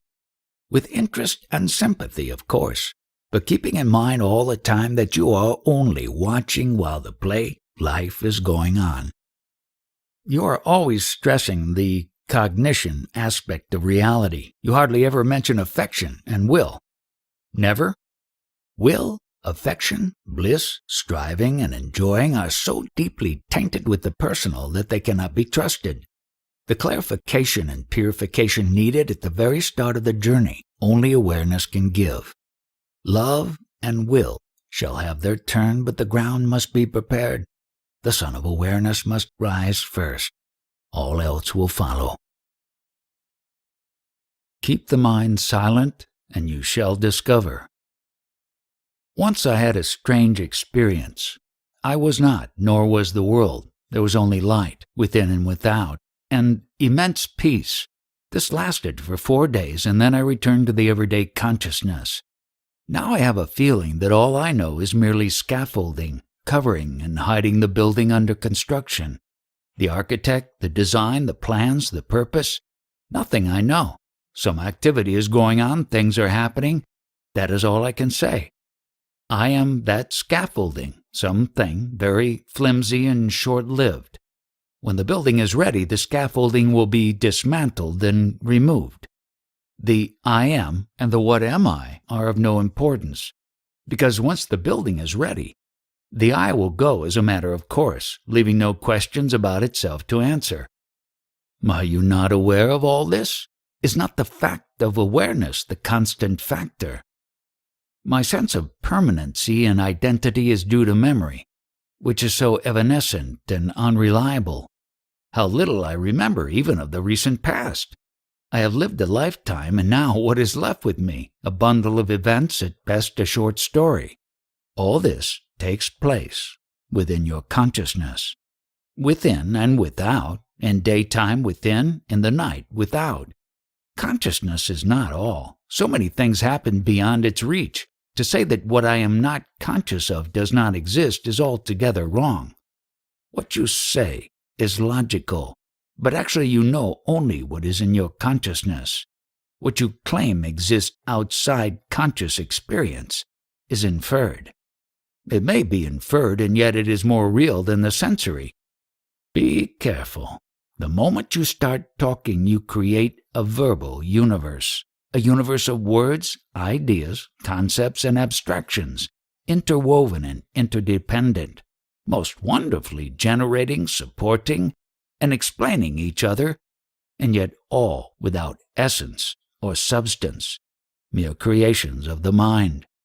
Words create words. Reality is silent. When you talk, I hear you. Is it not a fact? That you hear is a fact. What you hear is not. The fact can be experienced, and in that sense the sound of the word and the mental ripples it causes are experienced. There is no other reality behind it. Its meaning is purely conventional, to be remembered.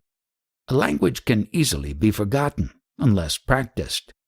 If words have no reality in them, why talk at all? They serve their limited purpose of interpersonal communication. Words do not convey facts. They signal them. Once you are beyond the person, you need no words. What can take me beyond the person? How to go beyond consciousness? Words and questions come from the mind and hold you there.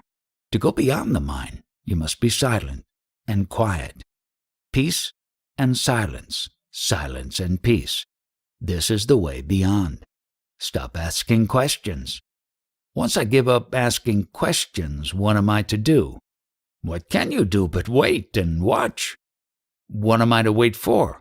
for the center of your being to emerge into consciousness. The three states, sleeping, dreaming, and waking, are all in consciousness, the manifested. What you call unconsciousness will also be manifested in time. Beyond consciousness altogether lies the unmanifested, and beyond all and pervading all is the heart of being which beats steadily. Manifested, unmanifested, manifested, unmanifested, saguna, nirguna. On the verbal level it sounds all right. I can visualize myself as the seat of being appointing consciousness with my sense I am, pulsating, appearing and disappearing alternately. But what am I to do to realize it as a fact, to go beyond into the changeless, wordless reality? You can do nothing. What time has brought about, time will take away. Why then all the exhortations to practice yoga and seek reality? They make me feel empowered and responsible, while in fact it is time that does it all. This is the end of yoga, to realize independence. All that happens, happens in and to the mind, not to the source of the I am. Once you realize that all happens by itself, call it destiny or the will of God or mere accident, you remain as witness only, understanding and enjoying, but not perturbed. If I cease trusting words altogether, what will be my condition? There is a season for trusting and for distrusting. Let the seasons do their work. Why worry? Somehow I feel responsible for what happens around me.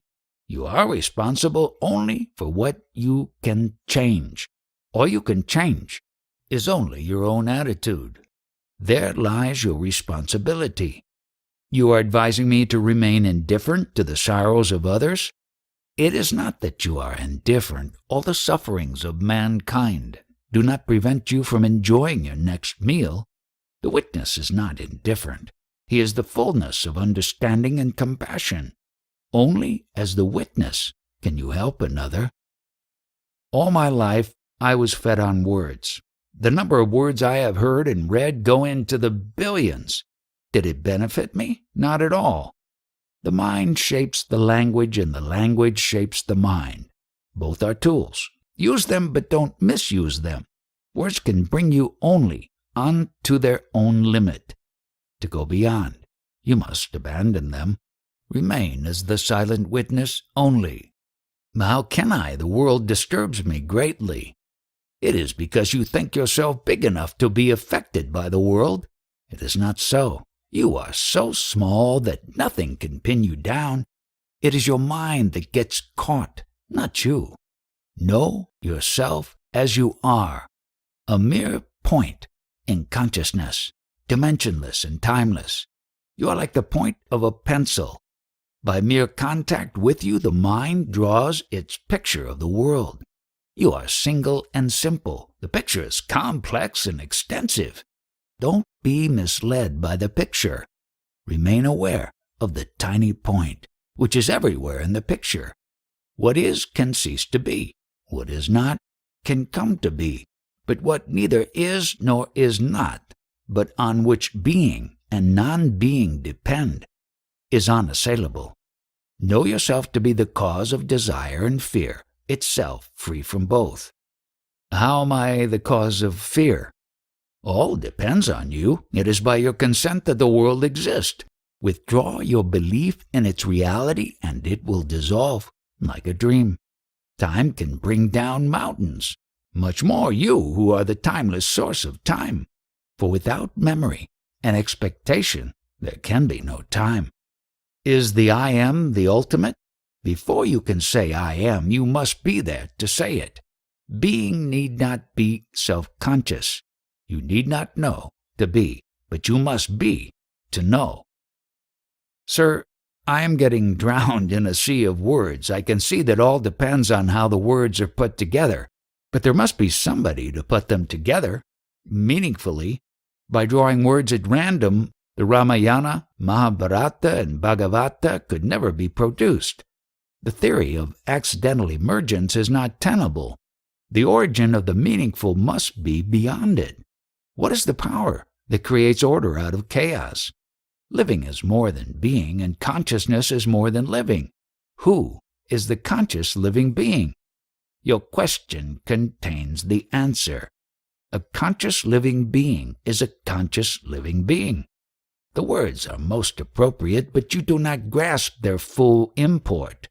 Go deep into the meaning of the words. Being, living, conscious.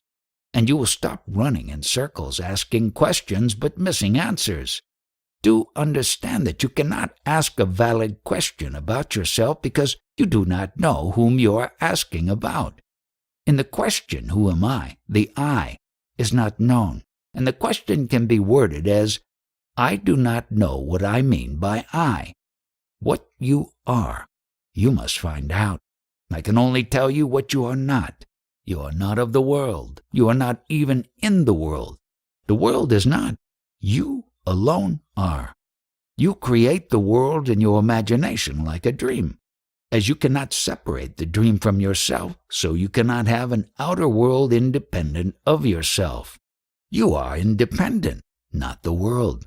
Don't be afraid of a world you yourself have created. Cease from looking for happiness and reality in a dream, and you will wake up. You need not know why and how. There is no end to questions. Abandon all desires. Keep your mind silent, then you shall discover. Knowledge by the mind is not true knowledge. Do you experience the three states of waking, dreaming, and sleeping just as we do, or otherwise? All the three states are sleep to me. My waking state is beyond them. As I look at you, you all seem asleep, dreaming up words of your own. I am aware, for I imagine nothing. It is not samadhi which is a kind of sleep. It is just a state unaffected by the mind, free from the past and future. In your case, it is distorted by desire and fear, by memories and hopes. In mine, it is as it is, normal. To be a person is to be asleep. Between the body and pure awareness stands the inner organ, Antakarana, the subtle body, the mental body, whatever the name. Just as a whirling mirror converts sunlight into a manifold pattern of streaks and colors, so does the subtle body convert the simple light of the shining self into a diversified world. Thus I have understood your teaching. What I cannot grasp is how did this subtle body arise in the first instance? It is created with the emergence of the I Am idea. The two are one. How did the I Am appear? In your world, everything must have a beginning and an end. If it does not, you call it eternal. In my view, there is no such thing as beginning or end. These are all related to time. Timeless being is entirely in the now. The Antakarana, or the subtle body, is it real or unreal? It is momentary. Real when present, unreal when over. What kind of reality? Is it momentary? Call it empirical or actual or factual. It is the reality of immediate experience, here and now, which cannot be denied. You can question the description and the meaning, but not the event itself. Being and non-being alternate, and their reality is momentary. The immutable reality lies beyond space and time. Realize the momentariness of being and non-being, and be free from both. Things may be transient, yet they are very much with us in endless repetition. Desires are strong. It is desire that causes repetition. There is no recurrence where desire is not. What about fear? Desire is of the past, fear is of the future.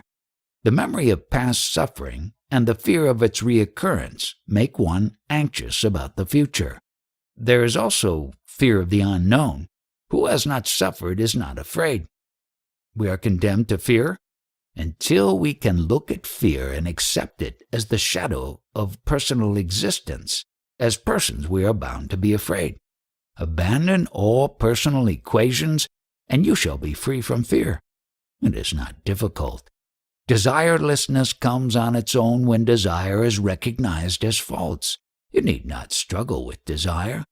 ultimately it is an urge to happiness, which is natural, as long as there is sorrow. Only see that there is no happiness in what you desire.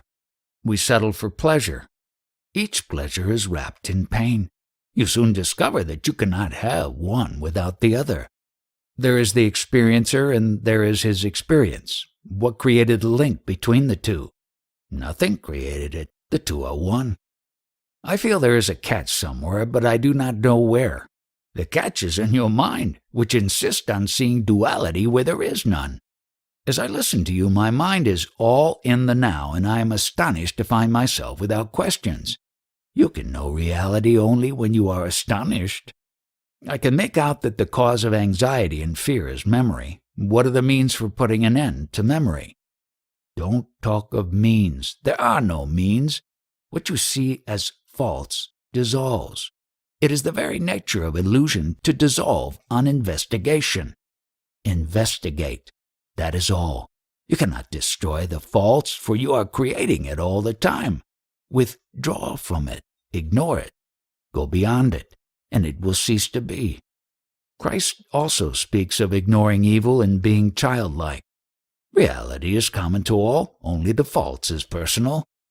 As I watch the Sadhakas and inquire into the theories by which they live, I find they have merely replaced material cravings by spiritual ambitions. From what you tell us, it looks as if the words spiritual and ambition are incompatible. If spirituality implies freedom from ambition, what will urge the seeker on? The yogis speak of the desire for liberation as essential. Is it not the highest form of ambition? Ambition is personal. Liberation is from the personal. In liberation, both the subject and the object of ambition are no longer. Earnestness is not a yearning for the fruits of one's endeavors. It is an expression of an inner shift of interest away from the false, unessential, the personal. You told us the other day that we cannot even dream of perfection before realization, for the self is the source of all perfection and not the mind. If it is not excellence in virtue that is essential for liberation, then what is? Liberation is not the result of some means, skillfully applied, nor of circumstances. It is beyond the causal process. Nothing can compel it. Nothing can prevent it. Then why are we not free here and now? But we are free here and now. It is only the mind that imagines bondage. What will put an end to imagination? Why should you want to put an end to it? Once you know your mind and its miraculous powers and remove what poisoned it, the idea of a separate and isolated person, you just leave it alone to do its work among things to which it is well suited. To keep the mind in its own place and on its own work is the liberation of the mind. What is the work of the mind? The mind is the wife of the heart and the world their home, to be kept bright and happy. I have not yet understood why, if nothing stands in the way of liberation, it does not happen here and now. Nothing stands in the way of your liberation, and it can happen here and now, but for your being more interested in other things. And you cannot fight with your interest. You must go with them, see through them, and watch them reveal themselves as mere heirs of judgment and appreciation. Will it help me if I go and stay with some great and holy man? Great and holy people are always within your reach, but you do not recognize them. How will you know who is great and holy? By hearsay? Can you trust others in these matters, or even yourself? To convince you beyond the shadow of a doubt, you need more than a commendation, more even than a momentary rapture. You may come across a great and holy man or women and not even know for a long time your good fortune. The infant son of a great man for many years will not know the greatness of his father. You must mature to recognize greatness and purify your heart for holiness, or you will spend your time and money in vain and also miss what life offers you. There are good people among your friends. You can learn much from them. Running after saints is merely another game to play. Remember yourself instead, and watch your daily life relentlessly. Be earnest, and you shall not fail to break the bonds of inattention and imagination. Do you want me to struggle all alone? You are never alone. There are powers and presences who serve you all the time most faithfully. You may or may not perceive them. Nevertheless, they are real and active. When you realize that all is in your mind, and that you are beyond the mind, that you are truly alone, then all is you. What is omniscience? Is God omniscient? Are you omniscient? We hear the expression, universal witness. What does it mean? Does self-realization imply omniscience? Or is it a matter of specialized training? To lose entirely all interest in knowledge results in omniscience. It is but the gift of knowing what needs to be known at the right moment for error-free action. After all, knowledge is needed for action, and if you act rightly, spontaneously, without bringing in the conscious, so much the better. Can one know the mind of another person? Know your own mind first. It contains the entire universe, and with space to spare. Your working theory seems to be that the waking state is not basically different from dream and the dreamless sleep. The three states are essentially a case of mistaken self-identification with the body. Maybe it is true, but I feel it is not the whole truth. Do not try to know the truth, for knowledge by the mind is not true knowledge, but you can know what is not true, which is enough to liberate you from the false. The idea that you know what is true is dangerous, for it keeps you imprisoned in your mind. It is when you do not know that you are free to investigate, and there can be no salvation without investigation, because non-investigation is the main cause of bondage. You say that the illusion of the world begins with the sense I am, but when I ask about the origin of the sense I am, you answered that it has no origin, for on investigation it dissolves. What is solid enough to build the world on cannot be mere illusion. The I am is the only changeless factor I am conscious of. How can it be false? It is not the I am that is false, but what you take yourself to be. I can see beyond the least shadow of a doubt that you are not what you believe yourself to be. Logic or no logic, you cannot deny the obvious. You are nothing that you are conscious of. Apply yourself diligently to pulling apart the structure that you have built in your mind. What the mind has done, the mind must undo. You cannot deny the present moment, mind or no mind. What is now is. You may question the appearance, but not the fact. What is at the root of the fact? The I am is at the root of all appearance and the permanent link in the succession of events that we call life. But I am beyond the I am. I have found that the realized people usually describe their state in terms borrowed from their religion. You happen to be a Hindu, so you talk of Brahma, Vishnu, and Shiva, and use Hindu approaches and imagery. Kindly tell us, what is the experience behind your words? What reality do they refer to? It is my way of talking, a language I was taught to use. But what is behind the language? How can I put it into words except in negating them? Therefore I use words like timeless, spaceless, causeless. These two are words, but as they are empty of meaning, they suit my purpose. If they are meaningless, why use them? Because you want words where no words apply. I can see your point. Again, you have robbed me of my question. Progress in spiritual life. We are two girls from England visiting India. We know little about yoga, and we are here because we were told that spiritual teachers play an important role in Indian life. You are welcome. There is nothing new you will find here. The work we are doing is timeless. It was the same 10,000 years ago. Centuries roll on, but the human problem does not change. The problem of suffering and the ending of suffering. The other day, 7 young foreigners have turned up asking for a place to sleep for a few nights. They came to see their guru, who was lecturing in Bombay. I met him. A very pleasant-looking young man is he. apparently very matter-of-fact and efficient, but with an atmosphere of peace and silence about him. His teaching is traditional with stress on karma yoga, selfless work, service of the guru, etc. Like the Gita, he says that selfless work will result in salvation. He is full of ambitious plans, training workers who will start spiritual centers in many countries. It seems he gives them not only the authority, but also the power to do the work in his name. Yes, there is such a thing as transmission of power. When I was with them, I had a strange feeling of becoming invisible. The devotees in their surrender to their guru surrendered me also. Whatever I did for them was their guru's doing, and I was not considered, except as a mere instrument. I was merely a tap to turn left or right. There was no personal relationship whatsoever. They tried a little to convert me to their faith. As soon as they felt resistance, they just dropped me from the field of their attention. Even between themselves, they did not appear very much related. It is their common interest in their guru that kept them together. I found it rather cold, almost inhuman.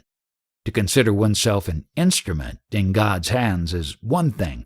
To be denied all attention and consideration because all is God may lead to indifference verging on cruelty. After all wars are made in the name of God. The entire history of mankind is a succession of holy wars. One is never so impersonal as in war. To insist, to resist are contained in the will to be. Remove the will to be, and what remains? Existence and non-existence relate to something in space and time. Here and now, there and then, which again are in the mind. The mind plays a guessing game. It is ever uncertain, anxiety-ridden, and restless. You resent being treated as a mere instrument of some god or guru and insist on being treated as a person, because you are not sure of your own existence and do not want to give up the comfort and assurance of a personality. You may not be what you believe yourself to be, but it gives you continuity. Your future flows into the present and becomes the past without jolts. To be denied personal existence is frightening, but you must face it and find your identity with the totality of life. Then the problem of who is used by whom is no more. All the attention I got was an attempt to convert me to their faith. When I resisted, they lost all interest in me.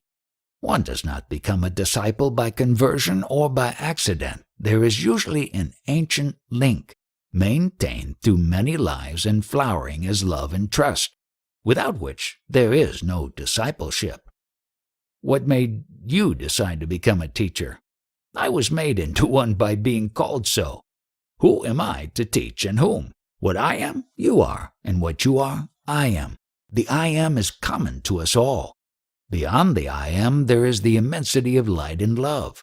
We do not see it because we look elsewhere. I can only point at the sky. Seeing of the star is your own work.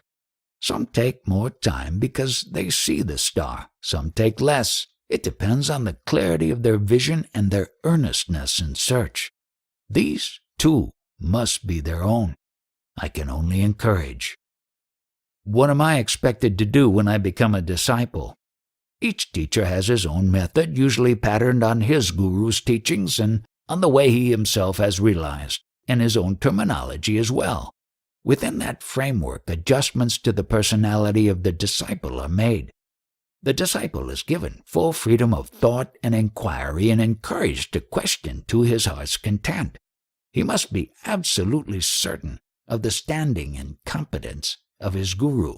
Otherwise his faith will not be absolute nor his action complete. It is the absolute in you that takes you to the absolute beyond you. Absolute truth, love, selflessness are the decisive factors in self-realization. With earnestness, these can be reached. I understand one must give up one's family and possessions to become a disciple. It varies with the guru. Some expect their mature disciples to become ascetics and recluses. Some encourage family life and duties. Most of them consider a model family life more difficult than renunciation, suitable for a personality more mature and better balanced.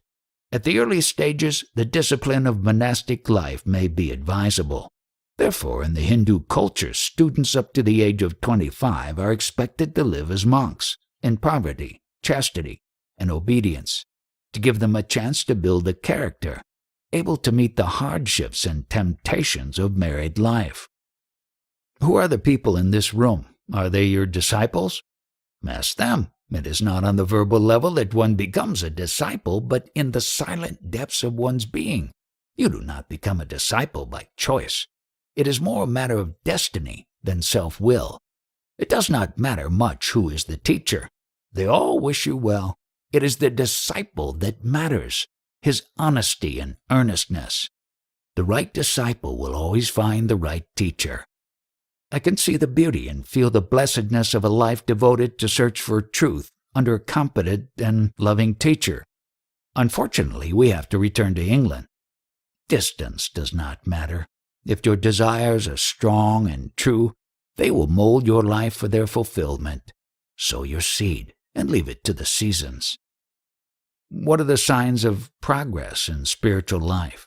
Freedom from anxiety, a sense of ease and joy, deep peace within, and abundant energy without. How did you get it? I found it all in the holy presence of my guru. I did nothing on my own. He told me to be quiet, and I did it, as much as I could. Is your presence as powerful as his? How am I to know? For me, his is the only presence. If you are with me, you are with him. Each guru will refer me to his own guru. Where is the starting point? There is a power in the universe working for enlightenment and liberation. We call it Sadashiva, who is ever present in the hearts of men. It is the unifying factor. Unity liberates. Freedom unites. Ultimately, nothing is mine or yours. Everything is ours. Just be one with yourself and you will be one with all, at home in the entire universe. You mean to say that all these glories will come with the mere dwelling on the feeling I am? It is the simple that is certain, not the complicated. Somehow people do not trust the simple, the easy, the always available. Why not give an honest trial to what I say? It may look very small and insignificant, but it is like a seed that grows into a mighty tree. Give yourself a chance. I see so many people sitting here quietly. What for have they come? To meet themselves. At home, the world is too much with them. Here, nothing disturbs them. They have a chance to take leave of their daily worries and contact the essential in themselves. What is the course of training in self-awareness? There is no need of training. Awareness is always with you. The same attention that you give to the outer, you turn to the inner. No new or special kind of awareness is needed. Do you help people personally? People come to discuss their problems. Apparently they derive some help or they would not come. Are the talks with people always in public or will you talk to them privately also? It is according to their wish. Personally, I make no distinction between public and private. Are you always available or have you other work to do? I am always available, but the hours in the morning and late afternoon are most convenient. I understand that no work ranks higher than the work of a spiritual teacher. The motive matters supremely. Surrender to your own self. I was born in the United States, and the last 14 months I have spent in Sri Rama Ashram. Now I'm on my way back to the States, where my mother is expecting me. What are your plans? I may qualify as a nurse, or just marry and have babies. What makes you want to marry? Providing a spiritual home is the highest form of social service I can think of. But of course, life may shape otherwise. I'm ready for whatever comes. These 14 months at Sri Rama Ashram, what did they give you? In what way are you different from what you were when you arrived there? I am no longer afraid. I have found some peace. What kind of peace is it? The peace of having what you want, or not wanting what you do not have? A little of both, I believe.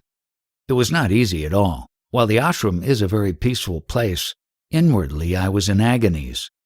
When you realize that the distinction between inner and outer is in the mind only, you are no longer afraid.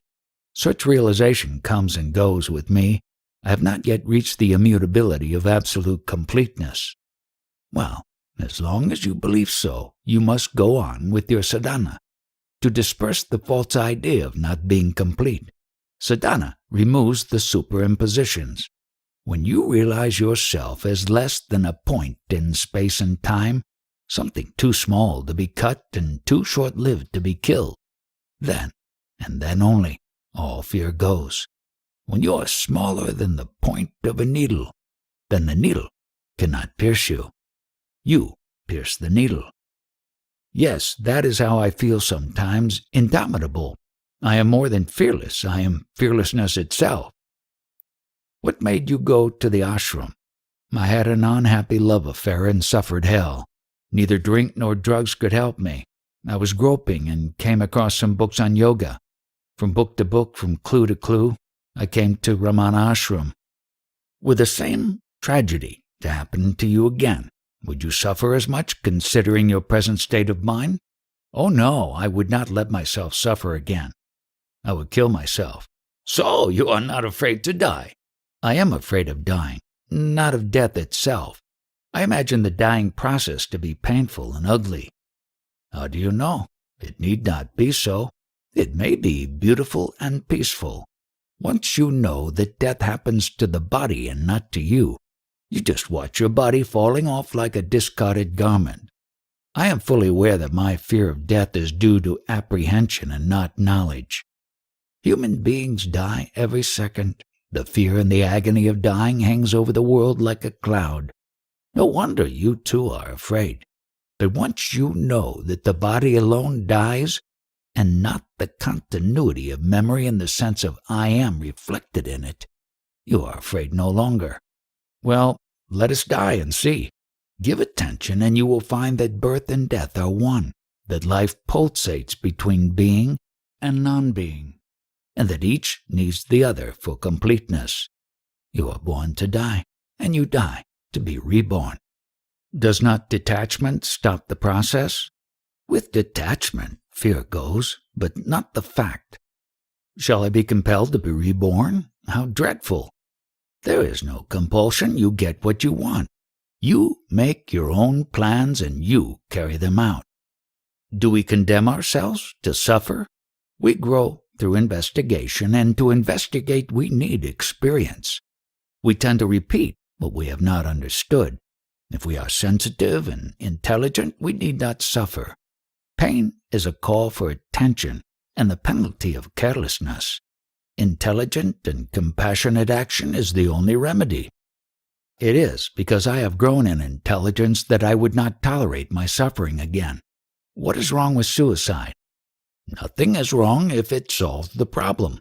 What if it does not? Suffering caused by extraneous factors, some painful and incurable disease or unbearable calamity, may provide some justification. But where wisdom and compassion are lacking, suicide cannot help. A foolish death means foolishness reborn. Besides, there is the question of karma to consider. Endurance is usually the wisest course.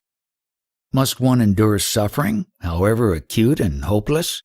Endurance is one thing and helpless agony is another. Endurance is meaningful and fruitful, while agony is useless. Why worry about karma? It takes care of itself anyhow. Most of our karma is collective. We suffer for the sins of others as others suffer for ours. Humanity is one. Ignorance of this fact does not change it. We could have been much happier people ourselves but for our indifference to the suffering of others.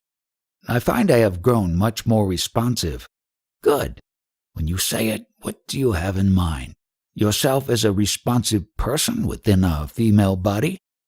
There is a body and there is compassion, and there is memory in a number of things and attitudes.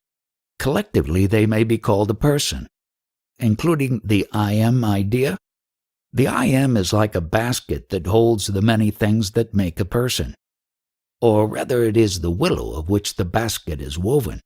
When you think of yourself as a woman, Do you mean that you are a woman, or that your body is described as female? It depends on my mood. Sometimes I feel myself to be a mere center of awareness, or an ocean of awareness. But are there moments when you are neither man nor woman, not the accidental, occasioned by circumstances and conditions? Yes, there are, but I feel shy to talk about it. A hint is all that one can expect. You need not say more. Am I allowed to smoke in your presence? I know that it is not the custom to smoke before a sage, and more so for a woman. By all means, smoke. Nobody will mind. We understand. I feel the need of cooling down. It is very often so with Americans and Europeans. After a stretch of sadhana, they become charged with energy and frantically seek an outlet. They organize communities, become teachers of yoga, marry, write books, anything except keeping quiet and turning their energies within, to find the source of the inexhaustible power and learn the art of keeping it under control. I admit that now I want to go back and live a very active life, because I feel full of energy. You can do what you like, as long as you do not take yourself to be the body and the mind. It is not so much a question of actual giving up the body and all that goes with it, as a clear understanding that you are not the body, a sense of aloofness, of emotional non-involvement. I know what you mean. Some 4 years ago, I passed through a period of rejection of the physical. I would not buy myself clothes, would eat the simplest foods, sleep on bare planks. It is the acceptance of the privations that matters, not the actual discomfort. Now I realize that welcoming life as it comes and loving all it offers is best of it. I shall accept with glad heart whatever comes and make the best of it. If I can do nothing more than give life and true culture to a few children, good enough. Though my heart goes out to every child, I cannot reach all. You are married and a mother only when you are man, woman, conscious. When you do not take yourself to be the body, then the family life of the body, however intense and interesting, is seen only as a play on the screen of the mind, and the light of awareness as the only reality. Why do you insist on awareness as the only real? Is not the object of awareness as real while it lasts? But it does not last. Momentary reality is secondary. It depends on the timeless. Do you mean continuous or permanent? There can be no continuity in existence. Continuity implies identity in past, present, and future. No such identity is possible, for the very means of identification fluctuate and change. Continuity, permanency, these are illusions created by memory, mere mental projections of a pattern where no pattern can be. Abandon all ideas of temporary or permanent, body or mind, man or woman. What remains? What is the state of your mind when all separation is given up? I am not talking about giving up distinctions, for without them there is no manifestation. When I do not separate, I am happily at peace. But somehow I lose my bearings again and again and begin to seek happiness in outer things. Why is my inner peace not steady? I cannot understand. Peace, after all, is also a condition of the mind. Beyond the mind is silence. There is nothing to be said about it. Yes, all talk about silence is mere noise. Why do we seek worldly happiness, even after having tasted one's own natural, spontaneous happiness? When the mind is engaged in serving the body, happiness is lost. To regain it, it seeks pleasure. The urge to be happy is right, but the means of securing it are misleading, unreliable, and destructive of true happiness. Is pleasure always wrong? The right state and use of the body and mind are intensely pleasant. It is the search for pleasure that is wrong. Do not try to make yourself happy. Rather, question your very search for happiness. It is because you are not happy that you want to be happy. Find out why you are not happy. Because you are not happy, you seek happiness in pleasure. Pleasure brings in pain, and therefore you call it worldly. You then long for some other pleasure without pain, which you call divine. In reality, pleasure is but a respite from pain. Happiness is both worldly and unworldly, within and beyond all that happens. Make no distinction. Don't separate the inseparable, and do not alienate yourself from life. How well I understand you now. Before my stay at Rama Ashram, I was tyrannized by conscience, always sitting in judgment of myself. Now I'm completely relaxed, fully accepting myself as I am. When I return to the States, I shall take life as it comes, as Bhagavan's grace, and enjoy the bitter along with the sweet. This is one of the things I have learned in the ashram, to trust Bhagavan. I was not like this before. I could not trust. Trusting Bhagavan is trusting yourself. Be aware that whatever happens, happens to you, by you, through you. That you are the creator, enjoyer, and destroyer of all you perceive, and you will not be afraid. Unafraid, you will not be unhappy, nor will you seek happiness. In the mirror of your mind, all kinds of pictures appear and disappear. Knowing that they are entirely your own creations, watch them silently come and go. Be alert, but not perturbed. This attitude of silent observation is the very foundation of yoga. You see the picture, but you are not the picture. I find that the thought of death frightens me because I do not want to be reborn. I know that none compels, yet the pressure of unsatisfied desires is overwhelming, and I may not be able to resist. The question of resistance does not arise. What is born and reborn is not you. Let it happen. Watch it happen. Why then be at all concerned? But you are concerned, and you will be concerned as long as the picture clashes with your own sense of truth, love, and beauty. The desire for harmony and peace is eradicable. But once it is fulfilled, the concern ceases and physical life becomes effortless and below the level of attention. Then even in the body you are not born.